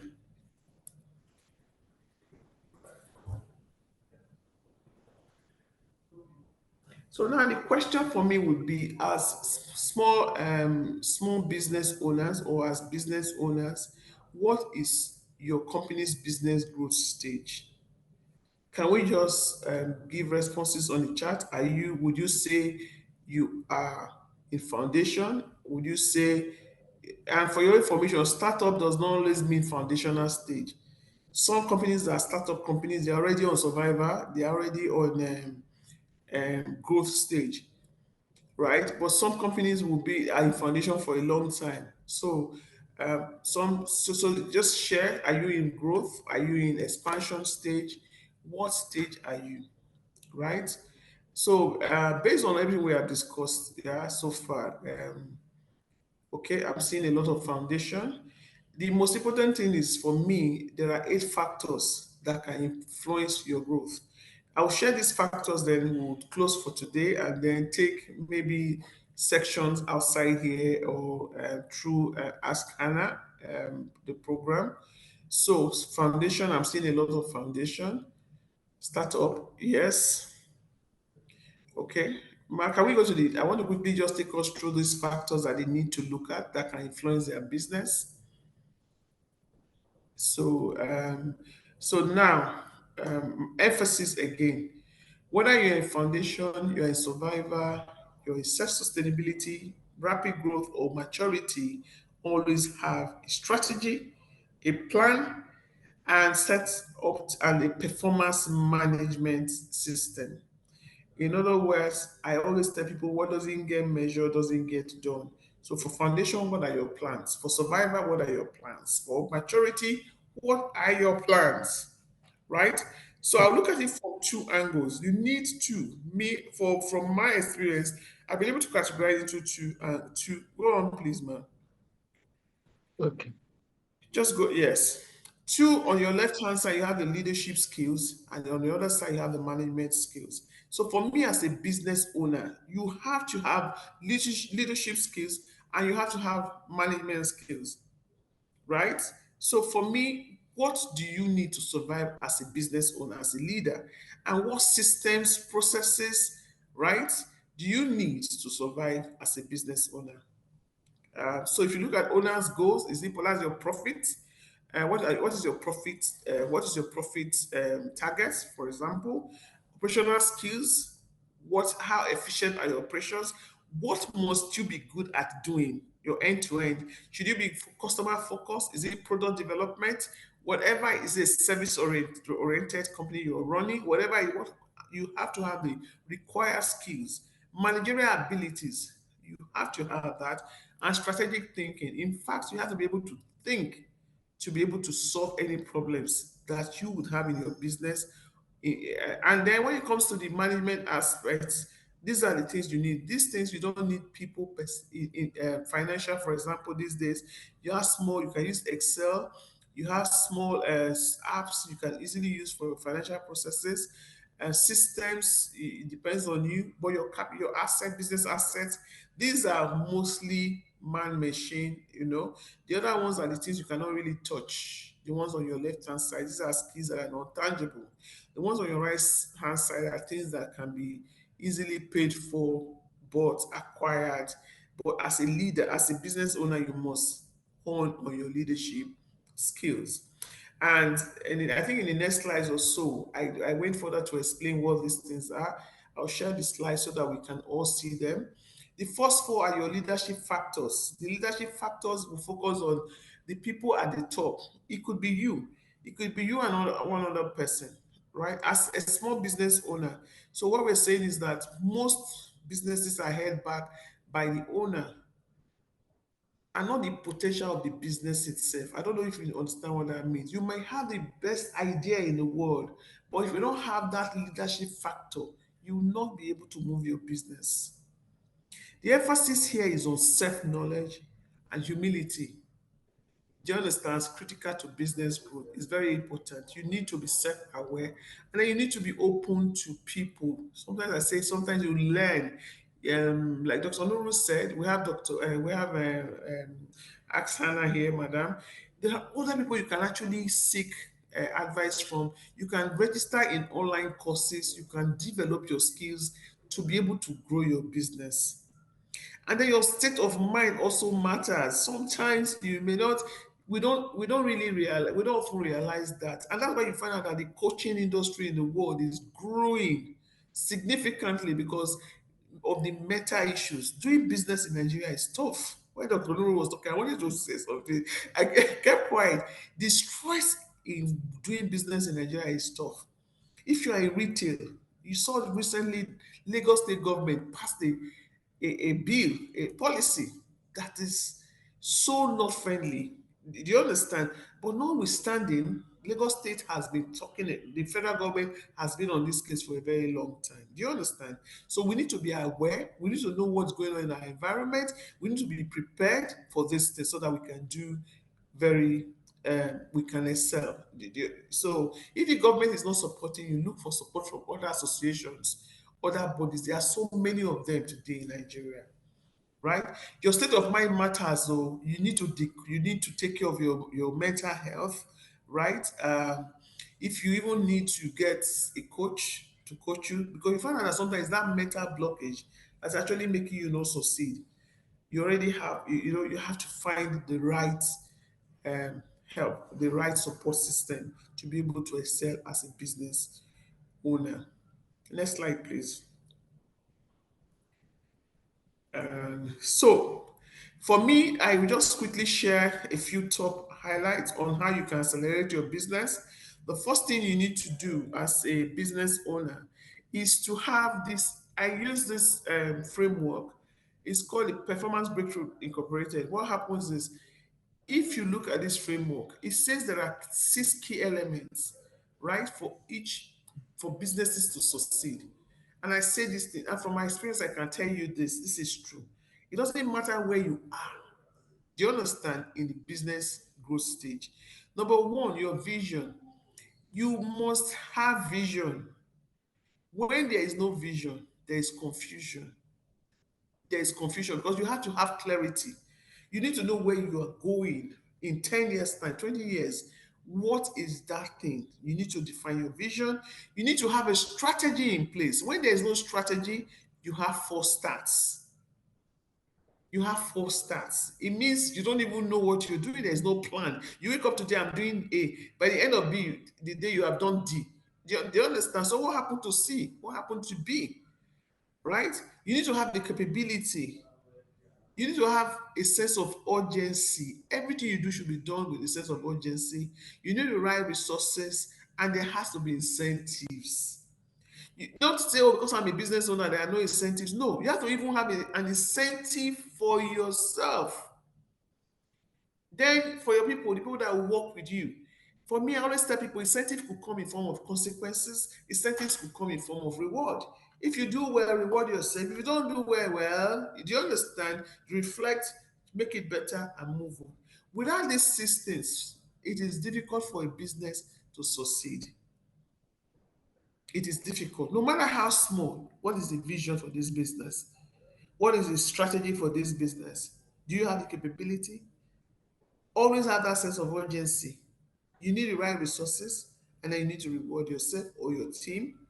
And if people are not doing well, let there be consequences for bad behavior as well. Don't hire family members in your business. or friends and well-wishers or church members, at the end of the day, you will not be able to give them query, right? So for every pillar here, there are different sections you must have. You need to know how to develop your vision. Some businesses, my people perish for what? For lack of knowledge. If you don't have vision, if you cannot crystallize your vision, it is difficult to excel. So that is it for that. And the next slide will quickly just take us through. We need to have all this to be able to survive as a business. Like we say today, no matter where you are as a business owner, sit back today, assess, determine what stage you are. If there's anything you're going to leave this place with today, you have to sit back, ask yourself, what stage is my business? Am I at the foundation stage? Am I in survivor? Am I in growth stage? I believe everybody here could either be in what I've seen, foundation, and I said startup. You can be a startup and be in survivor or sustainability. A startup doesn't mean you're just starting. The average life of a startup is about 10 years, we say. But as a business owner, where are you? When you determine that stage, then you have to look at your current resources. The resources, man, material, money you have, look at it and the environment you work in, right? Do I have what it takes to move this business from where it is? It is only then that you can now say, this is my strategy based on where I am as a business and based on what I have. Because you can never do strategy without looking at your internal and external environment. And then based on your strategy, you can come up with what we call implementation plan or action plans or change plans. But the most important thing, you have a plan. What will I do today? What will I do next week? What will I do 1 month? What will I do in 3 months? What will I do in 6 months? What will I do in 1 year? Thank you. And then you execute, you monitor, and you adjust. So that is it. There's really nothing. That is it from me. I don't know, it's not 2 p.m. already. Whoa. Yes. Thank you. Well, it's too low at the time. Honestly, in my head, I'm like, I think this is too low. 3 hours program in 1 hour, 40 minutes. I know, but it's very illuminating. In fact, that framework, sitting on that framework, and honestly, one can just see. If you are getting confused, you just look at that tracker. You just know it's because you don't have strategy. If there's like a dancing attitude or whatever, you can just look. It's so brilliant. Ladies and gentlemen in the room, we're about rounding up. Yes.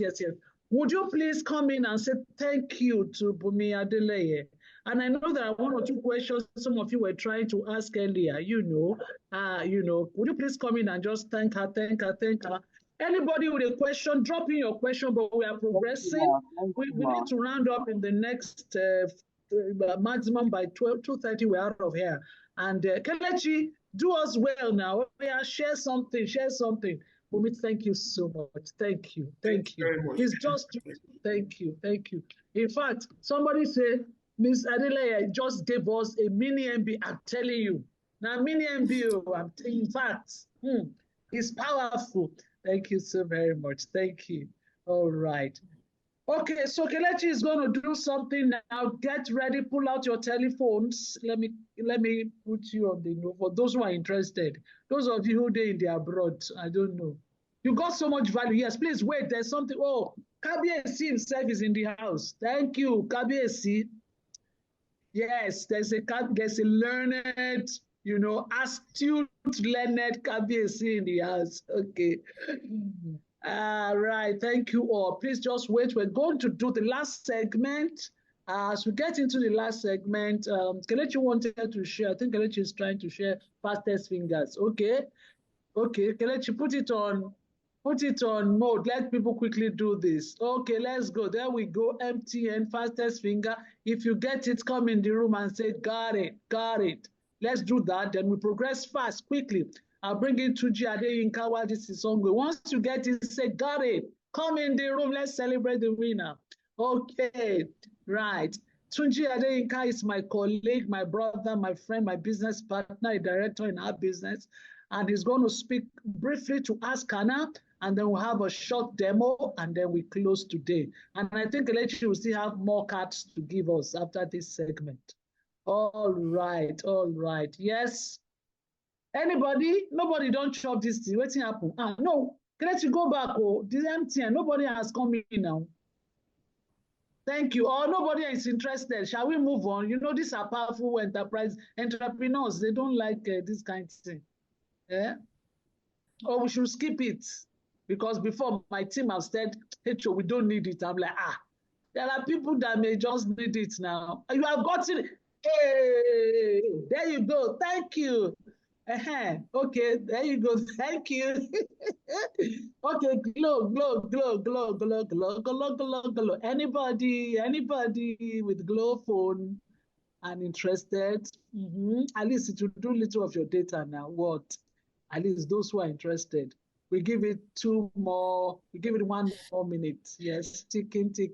If you get it, say yes, got it, so that we know. 469 2044301849. Anybody, you know, these are powerful people.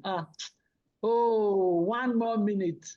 4692044301849.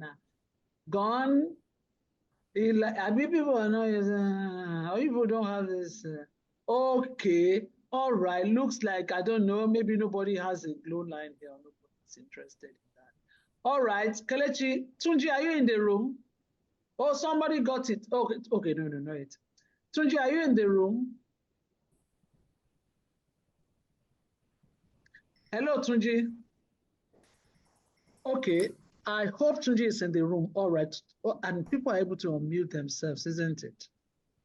All right, so what we have next is for Tunji to take us a little on AskHannah. And if Tunji is not there, not an issue, I'll speak to it. And if Tunji is supposed to be in an engagement about this time, maybe he's pretty occupied at this point in time. So maybe what I want to do is to quickly speak to AskHannah. How did we get about AskHannah? What is AskHannah? AskHannah is interesting the way it came about. So usually you have people, myself, Tunji, and thank you, those of you in the abroad. Thank you so much. Auntie Bimpe Shola, God bless you, ma. That's one of my role models and mentors. Auntie, God bless you, ma. Right. So AskHannah, how did it come about? What is it? Let me give you small history in 2 minutes how we got here. So I sit in the same office with Tunji Adeyinka, Kazim, and a few other persons. And many times people are asking me questions about marketing and sales. And I'm just talking and talking. And one day, and we have a what do you call that? A screen in the office that we sometimes just chat in and discuss and put in some items. And someday we're brainstorming in the office. And it's like, look, Hannah, people come in, they will call you and ask you this question, sales marketing. Do you know, why not just simplify it and make it easy for people who want to ask you questions? You know, they can always just come online and then ask you. And I'm like, okay, sounds like a good idea. They say, let technology help now. I'm like, sounds like a good idea. And I think it was Tunji who said, and I'm like, okay, so what are we going to call it? All of this conversation was less than an hour. And Tunji says, what should we call it? Was it Tunji or Kazim? Anyway, one of them just said, we'll just call it AskHannah. So that's what it is. Okay. So what is AskHannah? It is an AI-enabled platform online where you can ask your sales and marketing questions. In simple form, how I'm going to put it. So all the questions you sometimes want to call me, sometimes I'm not available, sometimes I know it will be more than Hannah. There are other people who are marketing and sales experts who are partnering with us in this, who will be able to answer your questions, okay? So they're in different levels and strata, you know. At some levels, of course, at the entry level, it's very free. You can ask your questions. How do I, at sales marketing, how do I grow? How do I do my pricing? How do I do my branding? How do I generate my logo? How can I do, whatever those items are, those questions are that sales and marketing, hey, my brand, whatever, I don't know, you can ask, okay?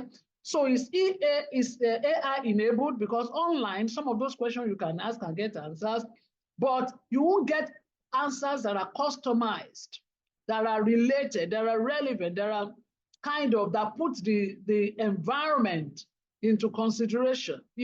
So, but when I speak to you, or when our team speak to you, including other members of my team, we are speaking from experience, knowing you are seated in Nigeria for now. And if you are abroad, we'll begin to expand at some point to have some other people. Since it's virtual, okay, that's the story about AskHannah, okay? And I'm really glad that we finally sprung this up.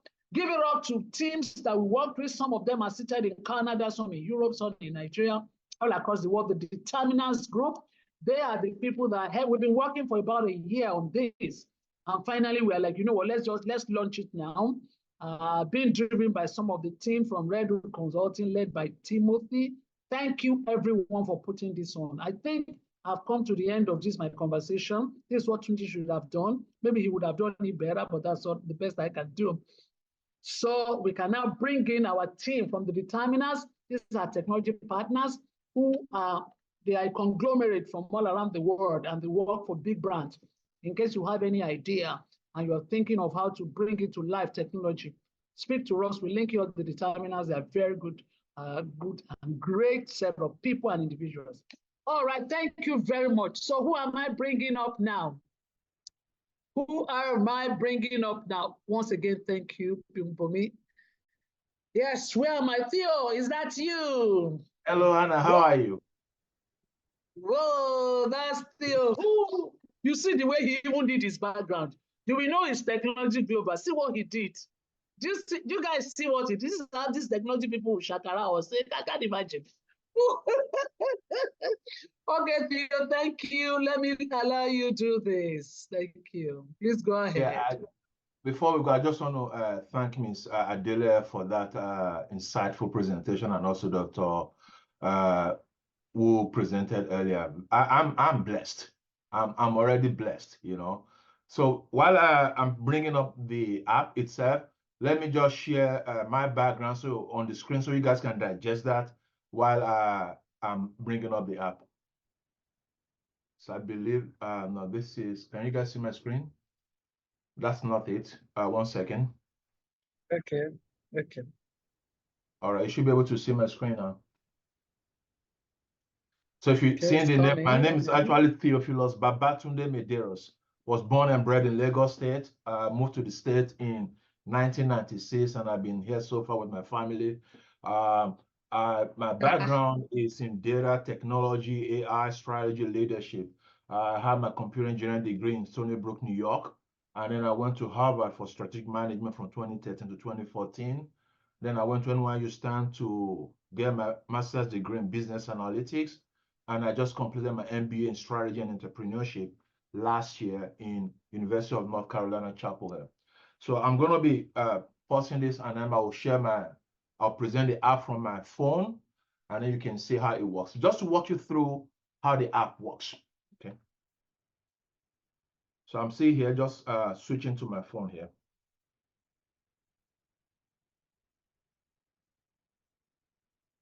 Okay, sharing my screen now. It's coming up.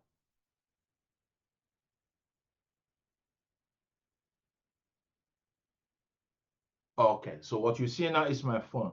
Now let's go to AskHannah. So the app is this. So when you have access to the app, you just see AskHannah like this now. So when you get to AskHannah, this is what you see. Can we please mute if you're not presenting?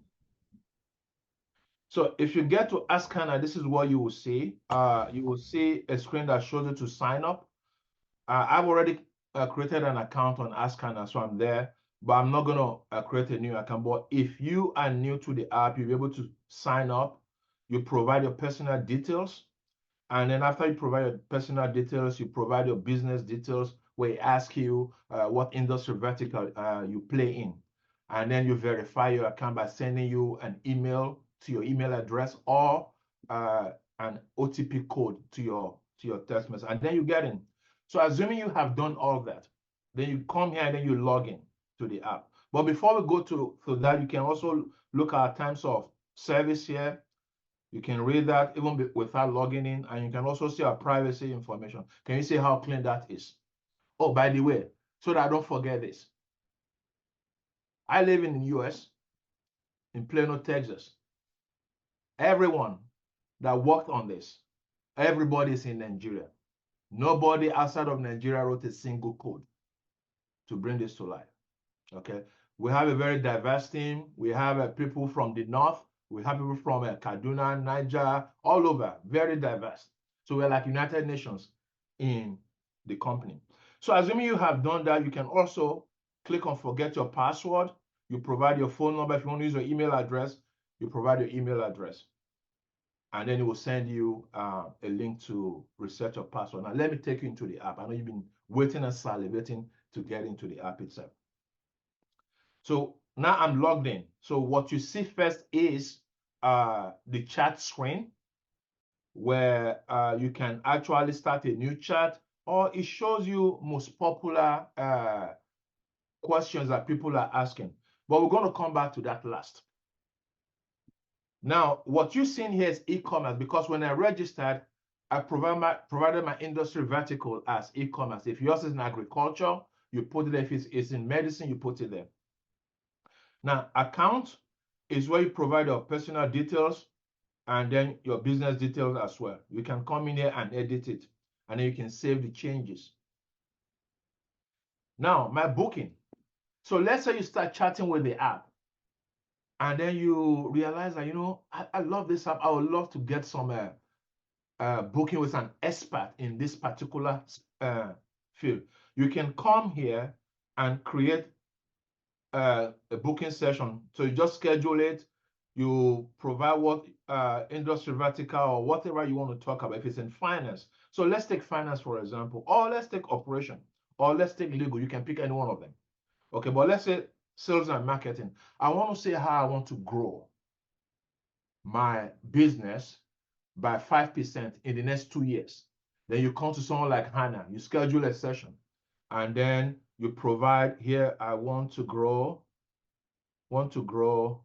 my business by 5%. Where's the, okay, by 5% in the next 3 years. Okay. And then once you're done, you click on next. So now what this page is telling you is you have to select 3 available times that you are available to meet. So you select the date and then you select the time. So let's select 9:30. And maybe you're also available next week. You select that and you select the time. So this one, maybe you're available 9 o'clock in the morning. And then the last one, maybe you are actually not available, maybe on the 26th, you select that one, and then you also select the time. So this one, let's put it at 4 p.m. or 2 p.m.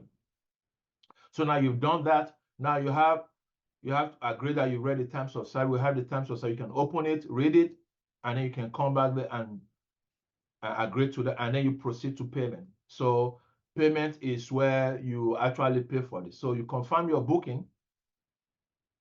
Now this is the interesting part, where now you pay for the service.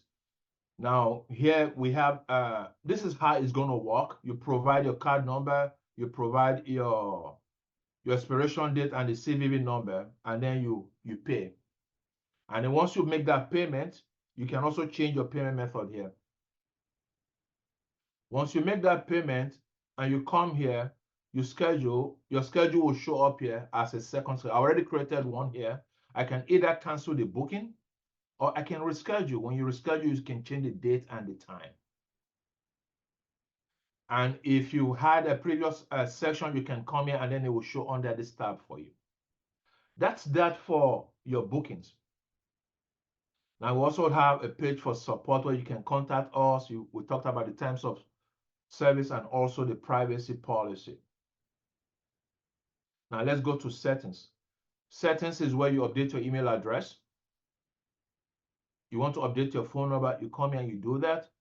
You know, this year you can have multiple phone numbers, but you can have your old phone number and your new phone number. So you update the old phone number with the new phone number. And then here, account management. You can either disable your account. When you disable the account, basically what this is telling you is that you can deactivate the account for a period of time. And then you can reactivate it later, or you can delete the account. So that's that. And then if you want to sign out, then you can sign out. Now let's go to the interesting part. So once you come here, you can start a new chat. And you can ask a question and say, okay, what is the best business to start in Nigeria? So sometimes you don't have to put in Nigeria because now we're building in the context of the Nigerian market. So it knows which market you are dialing in from. And then you click on done, you submit it, and AskHannah is thinking.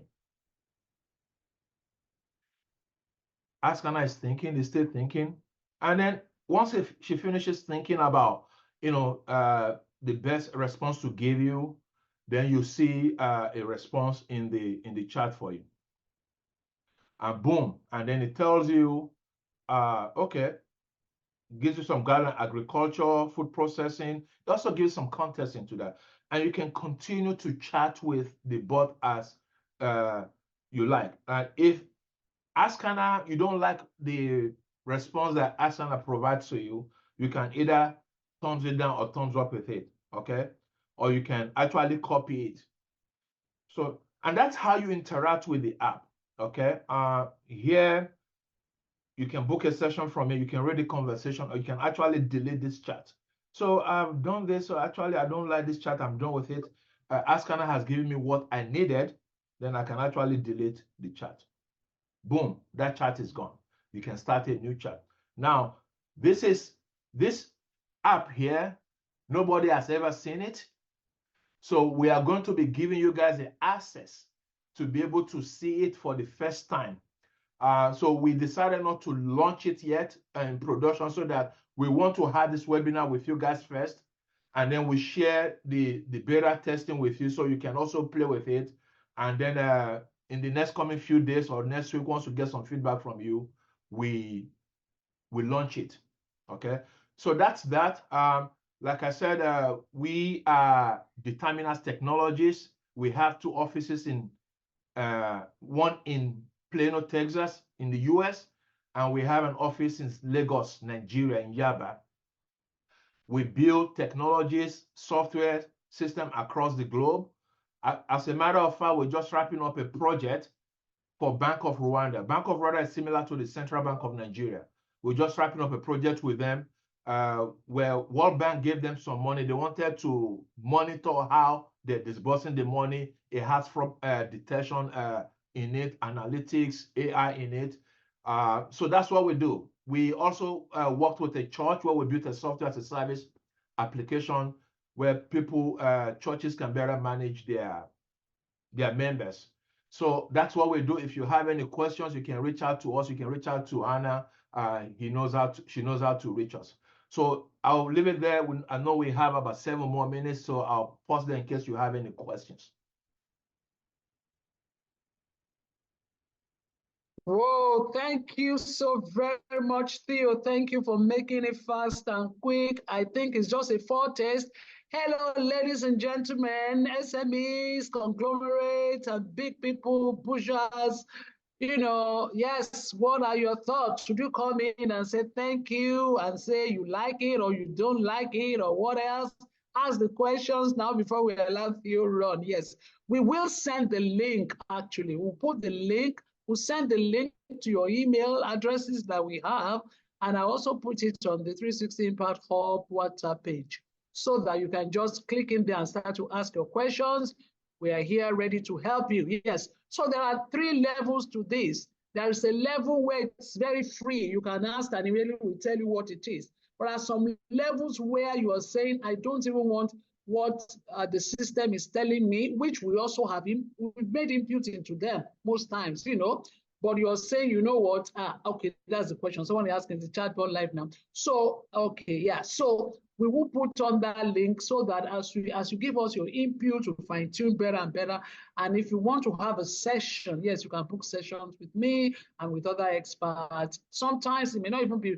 If your issue is finance, we have finance experts. If it is technology, we have technology experts. We have experts across, actually, so it's beyond sales and marketing. It's just that you most likely see me if it's sales and marketing, or you see somebody like Bumi when it's strategy.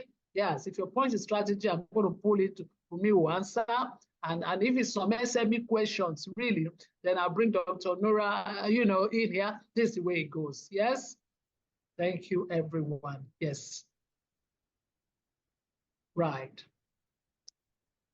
So somebody asked, it says, is the chatbot live now? I think Shamsuddin has answered. He said, we'll give you an early access link to access the app.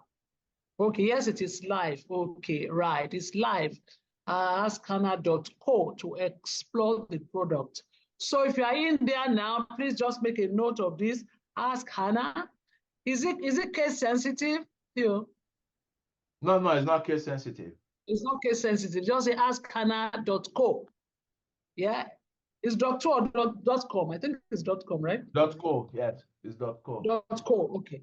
It's .co. All right. Now, thank you, Ramatu. It's a nice initiative. Thank you. I mean, but I can't get it. Okay, please. All right, fine. So this is fine. Thank you, everyone. Yes.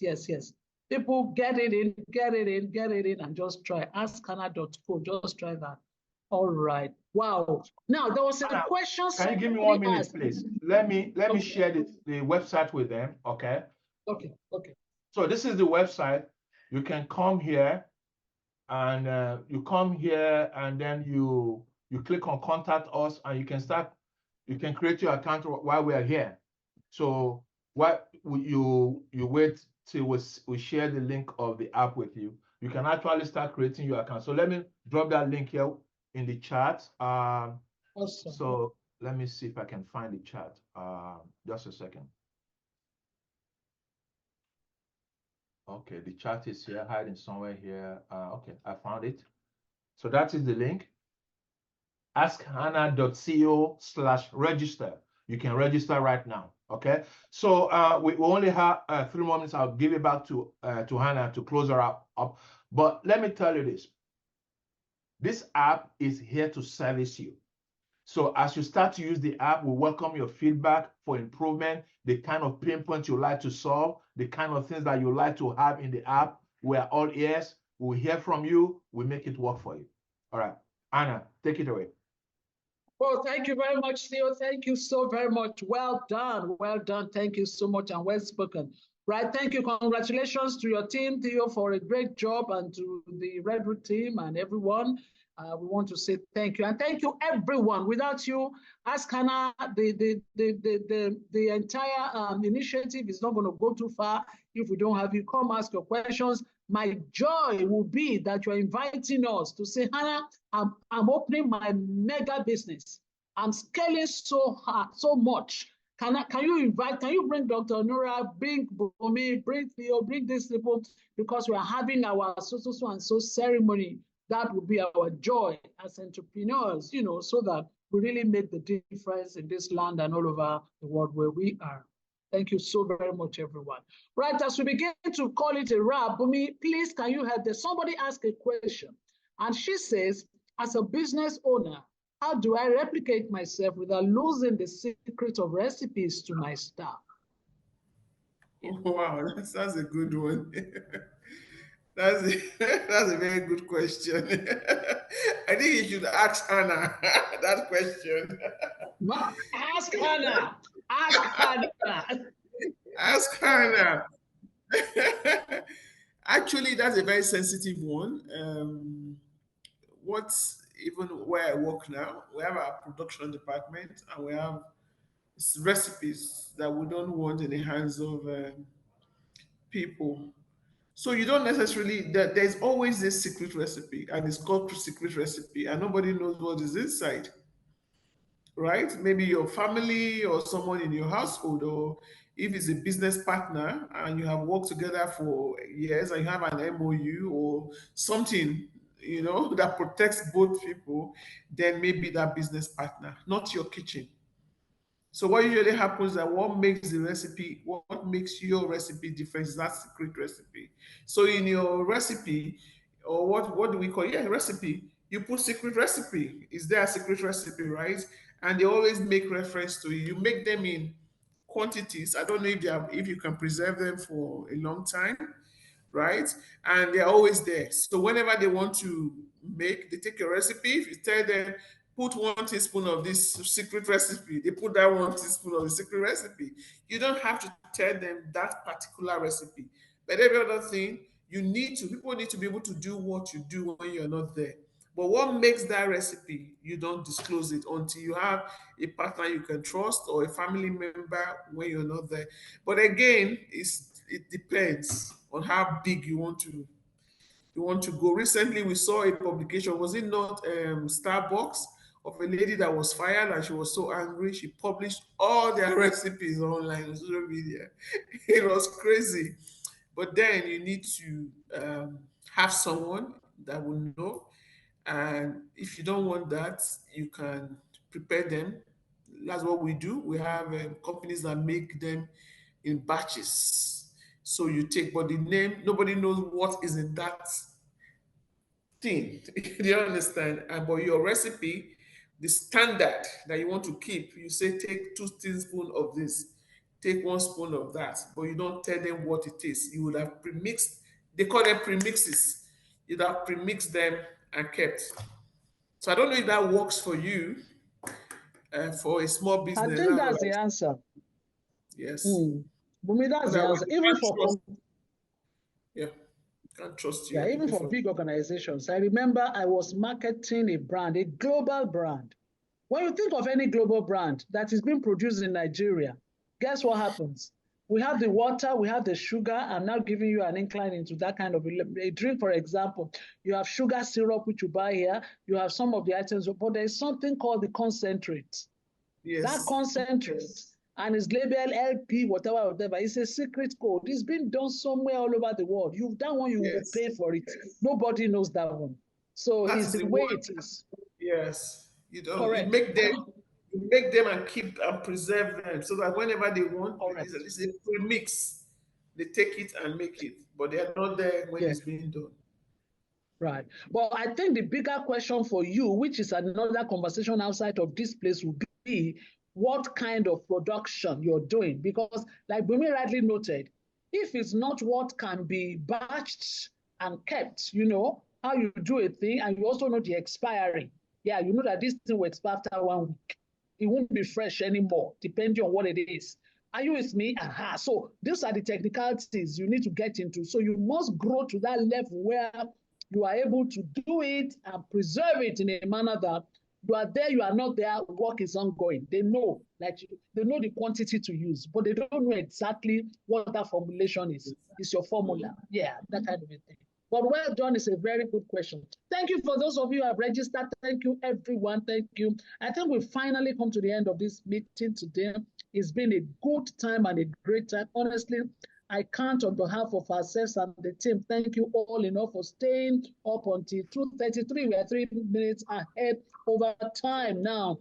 Want to say thank you to all our speakers, our keynote speaker, Dr. Nura Bello, thank you. My darling sister, Bumi Adeleye, you're sweet. If we left you, I know you will put MBA into our head. All of us will become MBA charter. You know, to my brother Theo, well done, thank you. And for all the certificates Theo you bought, don't worry, we're all coming. All of us who must read all these things in all these schools.